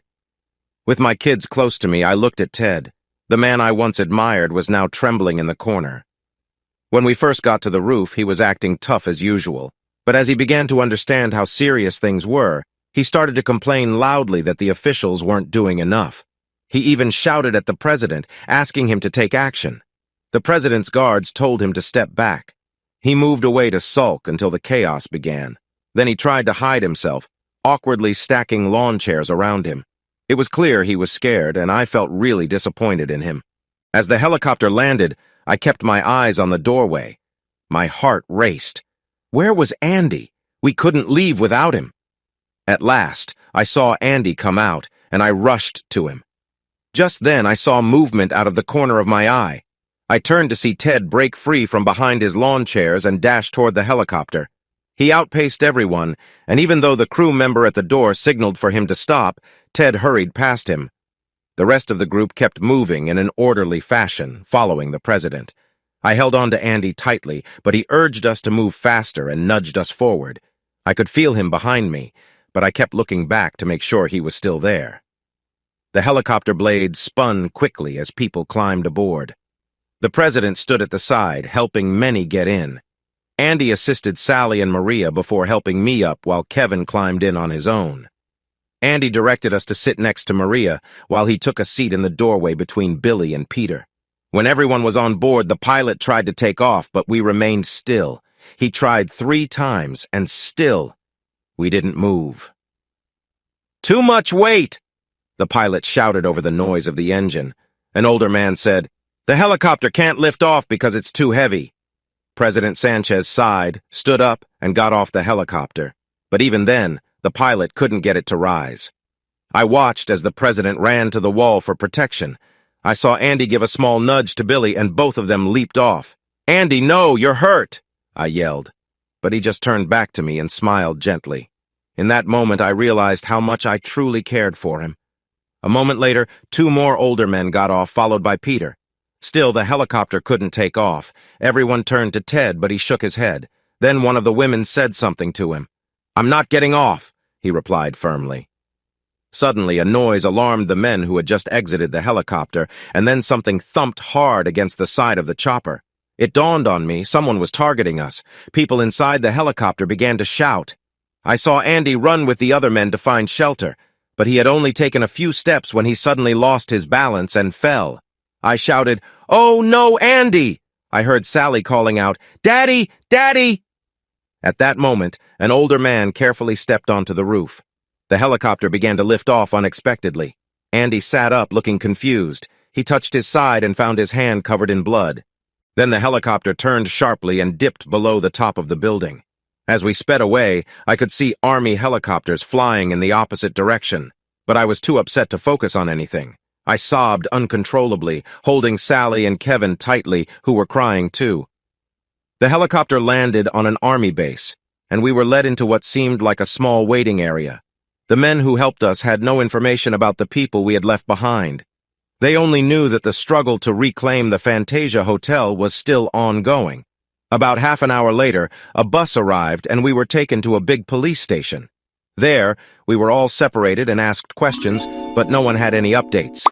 I felt frantic and started to get worried, but the men questioning me were patient and didn't have answers. In the end, I pulled out my cell phone and called my office. I was quickly connected to Mr. Bracken. "Cassie, are you okay?" he asked when he answered. "We're all watching the news here at the office." "Yes, Mr. Bracken," I replied, "and as far as I know, everyone on our team is all right. But Andy was still on the roof of the hotel, and he was hurt." Then I started to cry again. The authorities won't tell me anything. I don't know if Andy is safe. "Cassie," Mr. Bracken said firmly, "I'll make some calls. As soon as I find out anything, I will call you back." I sat down and let out more tears than I ever thought I could. After a few minutes, the men questioning me decided I needed a break and left. A little while later, Kevin and Sally were brought into the room. We gathered close together, and I tried to be strong, but my heart felt heavy. I had never been this sad in my life. About 15 minutes later, my phone rang. I saw it was Mr. Bracken. "Mr. Bracken, did you find out anything?" I asked quickly. "I don't know much yet, Cassie," he said gently. "However, I did learn that your husband has been taken to a hospital. I arranged for a car to pick you and the kids up. It will take you to where your husband is." "Thank you," I said, feeling grateful. "Cassie," Mr. Bracken said before ending the call, "we're all thinking of you here." I mumbled another thank you and waited. Sally had been crying almost the entire helicopter ride, and even since then. Just when it seemed she might settle down, her shoulders would start to shake as she sobbed again. I was overwhelmed and unsure how long I could stay strong for my children. But the one who really concerned me was Kevin. During the flight, he had cried briefly, but then he had gone mostly quiet. When I tried to talk to him, he only replied with a word or two and then walked off. About 30 minutes after I finished my call with Mr. Bracken, a car arrived and the police let us go. The driver didn't speak any English, so the ride to the hospital was silent, except for Sally's quiet sobs. The hospital was chaotic. Many people from the attack at the Hotel Fantasia were being taken there. It took a long time, at least 15 minutes, to find someone who could speak English. Finally, we were shown to a waiting room on the surgical floor. But still, no one told me anything. Waiting was hard. Every time the door opened, my heart raced, and I jumped to my feet, only to feel disappointment when it was just new visitors. After almost 3 hours, a surgeon came out, still in his scrubs. "Mrs. Spencer?" the doctor asked with a strong accent. "Yes," I said, standing up quickly. "How is my husband?" "Let's go to the conference room over here," he said, pointing to a small room with a table and chairs. I left my children waiting outside and followed the doctor. Once we sat down, I asked again, "Is my husband going to be okay?" "I can't say for sure," the doctor said seriously. "His injuries are severe and he has lost a lot of blood. Even if he survives, we're not sure if there will be any effects on his brain. There was a piece of a bullet near his spine that we managed to remove, but we don't know if he will have any lasting problems." Tears filled my eyes. "He is going to live, isn't he?" The doctor shrugged. "We'll know more in 24 hours. Right now, we can only wait and keep an eye on him. He's in the hands of fate at the moment." "Can I see him?" I asked through my tears. "He's unconscious right now, but if you come with me, you can see him for a few minutes." After letting the children know I was going to see their father and asking them to wait, I followed the doctor. My legs felt weak when I entered the intensive care unit. Andy lay there with IVs in both arms, a tube down his throat, and machines all around him. He looked so pale and fragile. I felt terrible for the way I had treated him. My heart was heavy. I tried to reassure the kids that their father was resting. Kevin's eyes brightened, and he insisted on seeing him. He got upset when I told him I was the only one allowed in. Kevin said it wasn't fair because I didn't express much fondness for his father. That stung almost as much as the fear of losing Andy. I broke down in tears. Kevin muttered that he was sorry and moved to the other side of the waiting room. As the hours went by, I kept thinking about what my son had said. It hurt me to realize how much my feelings for their father showed. If something happened to Andy, I couldn't imagine how I would mend things with my kids. Around 2 in the morning, I finally fell asleep. I wasn't sure how long I was out, but I woke up to someone gently shaking my shoulder. It was the doctor. My heart sank. "Mrs. Spencer, your husband is having serious problems. We need to take him back for surgery. He's very weak. I'm not sure if he can handle it." I found myself in my parents' front yard. They were sitting on the porch, smiling at me. This was strange because they had passed away years ago. I felt so tired and the scene looked peaceful. I tried to go up the porch steps. My father shook his head and pointed to the street, saying, "It's not your time." Suddenly, everything faded away. I opened my eyes slowly and felt like I couldn't breathe. I started to panic, trying to clear my throat. An alarm rang and a nurse rushed over to one of my IVs. I saw her use a syringe on the tubing. Moments later, I fell asleep again. When I woke up next, it was night, but at least I could breathe better. Whatever had been bothering my throat was gone, though it felt sore now. I ached all over, my face, arms, chest, legs, and throat. I sensed someone holding my hand, but I couldn't see properly. I could tell it was a woman. I managed to croak out, "Hurt." I didn't know if she understood, but my sweating and grimaces surely showed my pain. She left, and soon a nurse came in. After she gave me a shot, I closed my eyes again, unsure how long I slept. When I woke for the third time, I felt my bed moving. Then everything went dark again. "Mr. Spencer, Mr. Spencer?" I heard a voice and felt someone shaking me. It felt like I was underwater, struggling to reach the surface. Finally, I opened my eyes and groaned. "Mr. Spencer," the voice said, "it's time for you to wake up." I managed to stay awake for about 10 minutes before drifting off again.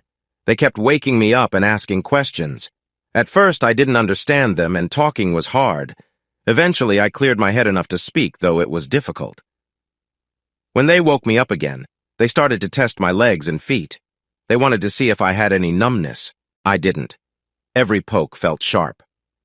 The next day, I realized they wanted to check how I was thinking.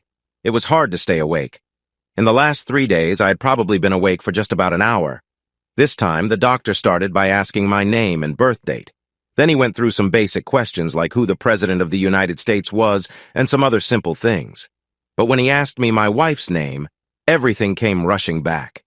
I remembered our trip to Mexico City, the Fox assignment, Maria Shivers, the men from the cartel, and Ted Walker. "I must say, you are recovering faster than I expected," the doctor told me. "You've been in a coma for 10 days. I lay in my bed, thinking about everything I could remember. Then it hit me. I had no idea what had happened to my family. I was worried that my marriage was over and that Cassie was leaving me. "Is my family okay?" I asked, tears coming down my face. "Oh yes, they're all fine," the doctor said with a reassuring smile. "You'll see them soon." I couldn't believe that Cassie and the kids were still here.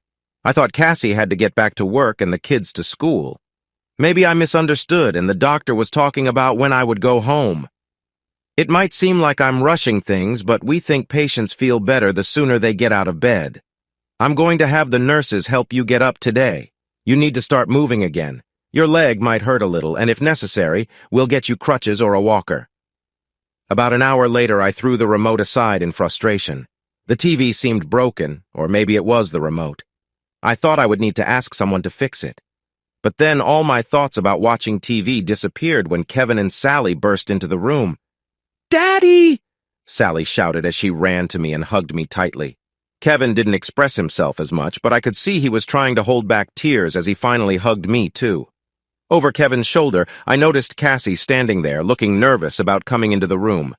When the kids stepped back, Cassie quickly moved closer. She spoke quietly, her eyes glistening. "I thought we were going to lose you. Andy, I care about you so much." I was taken aback. Could it be true that Cassie still had feelings for me? In that moment, all I wanted was to draw her near. Finally, she pulled back and smiled at me warmly. "I thought you would be back in Austin," I said, my voice still shaky. "I understand why you would think that," she replied, her eyes showing a bit of pain. "But we've been here the whole time. Nothing could have kept us away." "What about your job? What about the kids' school?" I asked. Cassie shook her head and glanced at Sally and Kevin, who both nodded in agreement. Sally chimed in, "Dad, there's no way any of us were going to leave you alone."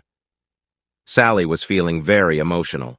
The thought of losing their dad made her voice shake, and she fought back tears. Kevin noticed his sister's struggle and spoke up. "Dad, how could you think we would leave you? We'll catch up on school later. We just want you to get better so we can go home together."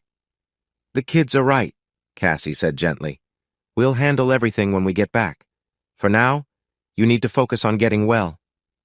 She looked down for a moment before sitting beside me on the bed. I really want to say sorry for how I've treated you. I've told the kids about everything that's happened between us over the past few years.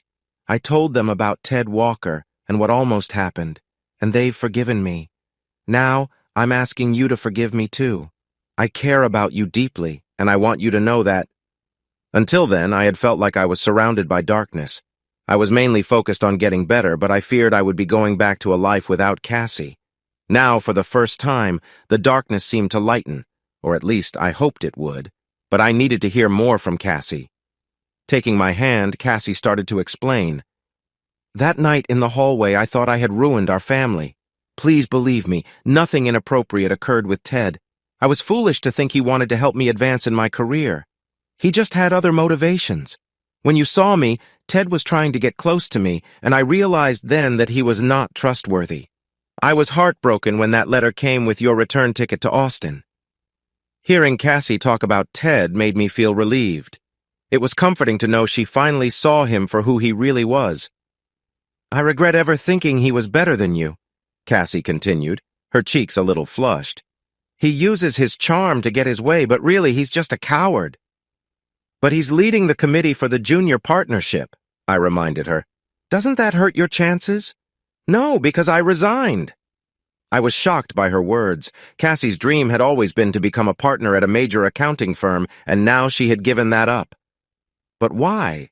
I could hardly believe what I was hearing. Cassie leaned in and smiled warmly at me, her eyes reflecting a blend of affection and sincerity. I knew I couldn't help right now, but there was something I missed for a long time. Cassie gently touched my face and continued speaking. Most of my life, I was chasing a dream that wasn't really mine. Growing up, I saw how hard my dad worked to become a partner. He talked about it all the time, almost like it was an obsession. But he died before he could achieve that dream. Without realizing it, his hopes turned into mine. But when I thought I might lose you, I saw how foolish I had been. Looking closely at my job, it was clear I would never become a partner. I just wasn't cut out for it. If I kept going in that direction, I would fail like my dad and risk losing my family. So I sent my resignation the day after the event. I told them I needed to be with you. I also made it very clear that I couldn't work with Ted Walker anymore. What did Mr. Bracken say? I was shocked by Cassie's choice, but if this was true, I was thrilled she was going to do it. He hasn't accepted my resignation, Cassie said. He wants to talk when I return to Austin. From now on, my family needs to come first, but without my salary, we won't be able to keep our house. I've already put it up for sale. I hope it sells quickly because we can't afford the mortgage. So, you're telling me we're going to struggle, I said with a little laugh. Cassie chuckled. Maybe we'll have a tough time at first, but my husband is going to be a great writer. I laughed too, even though my side hurt a bit. Well, maybe not a great writer, but I hope he'll be a good one. Andy, can you ever forgive me for doubting you and thinking you weren't enough? I love you deeply. There's no one else for me. All I've ever wanted is to love you and be loved by you. I gave her a tight hug despite the pain. I never wanted to let her go, but after a moment the hurt was too much. What can I get you? Cassie asked as she stood up. Can you tell me what happened after I was shot? I asked. No one here speaks enough English to explain. My TV doesn't work and all the papers I've received are in Spanish. Are you sure you want to hear about that? Cassie asked, looking concerned. I nodded. I can't recall all the details, Cassie said. You could check the numbers when we get home. From what I remember, about 12 of President Sanchez's security team lost their lives. Another 6 or 7 were injured, including Captain Lopez. I remember that 26 guests were involved in the incident and 7 of them died. Around 40 or 50 attackers were taken down in the hotel and about the same number was apprehended. Many more were arrested or killed in Mexico City and northern Mexico. What about Peter and Billy? They got out okay. Pete had been hurt, but it wasn't too serious. He would need to wear a sling for a few weeks. What about your co-workers? I asked. Everyone at my office is fine, but it could have been worse. They discovered a lot of explosives. The attackers had planned to escape by helicopter and blow up the hotel after harming the president. The army stopped the helicopters before they could take off. My goodness, I said, feeling shocked. Do you know what messed up their plans? she asked. I shook my head. The police chief's conference, Cassie said with a laugh. Even though they weren't supposed to bring weapons into Mexico, nearly all the American police chiefs were armed. They caught the attackers by surprise in the stairway. It changed everything. I smiled and chuckled. You've got to appreciate Americans and their guns. After a week in the hospital, I was finally released, and we went home. I wouldn't say everything was perfect from that point on. We still had many challenges ahead. One of the biggest issues was that Cassie returned to her old job, supposedly part-time, but before long she was back to her busy schedule. Things came to a head the night before Kevin's soccer team was set to play in the regional finals. Cassie said she needed to meet with an important client. I didn't get angry. I just felt sad. Cassie, can we please talk about this? I asked gently. Andy, this client is important. I can't miss this meeting, she replied. Cassie, you can choose what you want to do, but think about this. You only get so many special moments with your kids. Do you want to look back one day and realize you've missed most of them? If you think your job is more important, you might find the kids have grown up and don't want to spend time with you anymore. Cassie argued that this client represented a big part of the firm's income. I told her I had said everything I could, and I wouldn't mention it again. I felt sad knowing that Cassie was slipping back into her old habits, and there was nothing I could do. I believed she loved me and didn't really think about becoming partner, but if she kept going this way, eventually the kids and I might drift apart. On the day of Kevin's game, I stopped by Cassie's office to see if she had changed her mind. Her assistant let me know she was with the client. I went home, picked up the kids, and headed to the field. The sky was cloudy and it was a bit chilly. Perfect weather for a game. I was watching Kevin's team warm up when someone sat next to me. I turned and saw it was Cassie. She leaned over and gave me a gentle smile. You were right. It was a perfect day, one of those rare moments that make you smile. Cassie called the client to explain about her son's soccer game, and they were glad to change the appointment. Kevin's team won with a score of 5-3, and Kevin even scored one of the goals. We went out to celebrate afterward, and that night Cassie and I enjoyed a memorable time together until the early hours. Epilogue. The day before I left the hospital, I had an unexpected visitor. Cassie and the kids were busy packing for our trip home when a man appeared in my doorway. It was President Sanchez, accompanied by Captain Lopez. I was relieved to see that the captain looked okay, even with a noticeable scar on his cheek and a bandage on his hand. Mr. Spencer, the president said as I got up to shake his hand. Instead of shaking it, he gave me a warm hug. I'm so happy to see you up and well. I was worried we might lose you. The world can't afford to lose good people. Let's sit down. I have something important to discuss. I took a seat while the president settled across from me. We talked about how we were both doing after the challenging times. The president mentioned that he spoke on television that day to reassure the people of Mexico that we will address the issues with the cartels. Captain Lopez stood by the door, ever the loyal protector. I'm really pleased to see you recovering, Mr. Spencer, the president said, giving my leg a gentle pat. I stopped by not only to show my personal gratitude, but also on behalf of the Mexican people. Thank you, Mr. President. But really, I was just looking out for my family, I replied. I understand that, but it doesn't diminish how you helped us in that fight against the cartels, the president said, glancing at Captain Lopez. I wanted to present this on TV, but the captain advised me it might put you and your family at risk. The captain stepped forward and took a box from his coat pocket. The president opened it to reveal a beautiful medal with an eagle holding a snake. I wasn't sure what it symbolized. Could you please stand? The president asked. When we were both standing, he placed the medal around my neck. On behalf of the people of Mexico, it is my honor to give you the Order of the Aztec Eagle for your assistance in the initial battle against the drug cartels. The president greeted me with a kind gesture and shook my hand. Captain Lopez smiled and offered a supportive embrace. Mr. Spencer, the president continued, the Order of the Aztec Eagle is the highest honor Mexico gives to someone who is not a citizen. You are a courageous individual. Thank you. I'm truly honored, I replied, searching for the right words. I feel honored and a little shy. I only did what I thought anyone would do.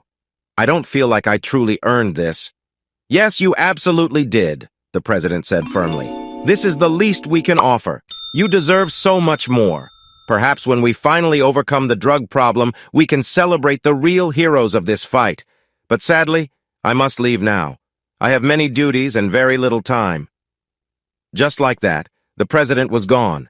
Cassie and the kids were really impressed when I showed them the medal and shared that the president had given it to me. Right after that, something significant happened at Cassie's old workplace.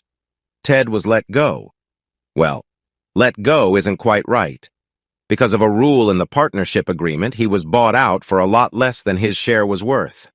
Ted thought about contesting the decision, but when his past behavior became public, he decided to leave quietly. Somehow, a video of him looking uneasy in a helicopter appeared online. There was also footage of him hiding behind pool chairs. I have a feeling either Peter or Billy shared those videos, but I haven't had a chance to ask them yet. I also learned something surprising about Ted Walker and his wife. She didn't arrive late. Ted had just told her he needed to work that first day. His focus was not on work, but on pursuing my wife. When everything came to light, Ted's wife filed for divorce. She had hired someone to investigate and found out about his indiscretions. After seeing his behavior, she wanted nothing to do with him. I heard that Ted moved to California. It's a fitting place for him, full of stories that don't always match the truth. Maria's 3-part documentary received amazing reviews and reached a huge audience. The attention from the incident at the Fantasia Hotel helped too. Maria even won an Emmy for her work, and Peter received a Pulitzer Prize for his film about the cartel incident. And yes, Maria does call me occasionally. Most of the time, she wants to chat. Sometimes, she has a writing job for me. She also has a new boyfriend who runs several tuxedo shops and is active in charity work. They met at one of his events. I saw a picture, and he seems nice enough, though nothing too special. From the way Maria talks about him, I can tell she's quite content.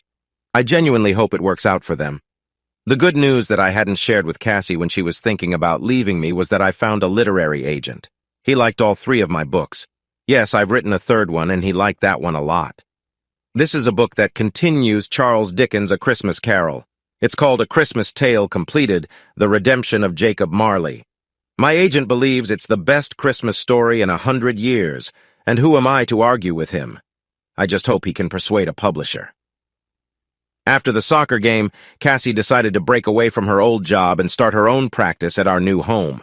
Even when her firm offered her a junior partnership, Cassie chose to decline.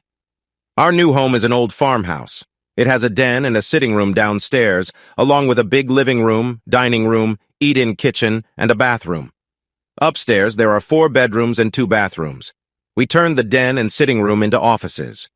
Cassie chose the sitting room because it's near the front door and there's enough space in the hall for a desk and some chairs. I took the den at the back of the house because it's quiet. I still take on writing assignments whenever I can. I made quite a bit of money writing about the attack and agreed to write a book about my experience, which came with a nice advance. A funny thing about Cassie's accounting practice is that when she gets really busy, I help her out. I always liked working with numbers. I just didn't enjoy the office drama. With Cassie's private practice, there are no politics, and my reward for helping is a happy home life. It's pretty great. We have had some ups and downs. We were worried when Cassie found a lump in her breast, but thankfully it turned out to be harmless. Kevin had a serious car accident right after he got his license. Luckily, he only broke his wrist and had some cuts. He healed completely and now drives very carefully. Sally is in college, and not surprisingly, she's studying accounting. She has a steady boyfriend who seems nice, and he fits in well with our family, but it's too soon to know if he's the right one. It might sound strange, but when I think back to that day in Mexico City, I feel a bit grateful for what the cartels attempted. Of course, not for the harm they caused, but I have 2 reasons for my feeling. First, after the attack on President Sanchez, the Mexican and American governments began working closely together to fight against the drug cartels. They have made a significant impact on the cartel's ability to operate. Second, and most importantly to me, is that it helped strengthen my marriage. I managed to regain the love and respect of my wife. Hey audience, if you liked this video and want to keep up with more thrilling stories, make sure to subscribe to Prince Cheating Tales and hit the notification bell. You don't want to miss out on our upcoming adventures. Thanks for watching, and we'll see you in the next wonderful story.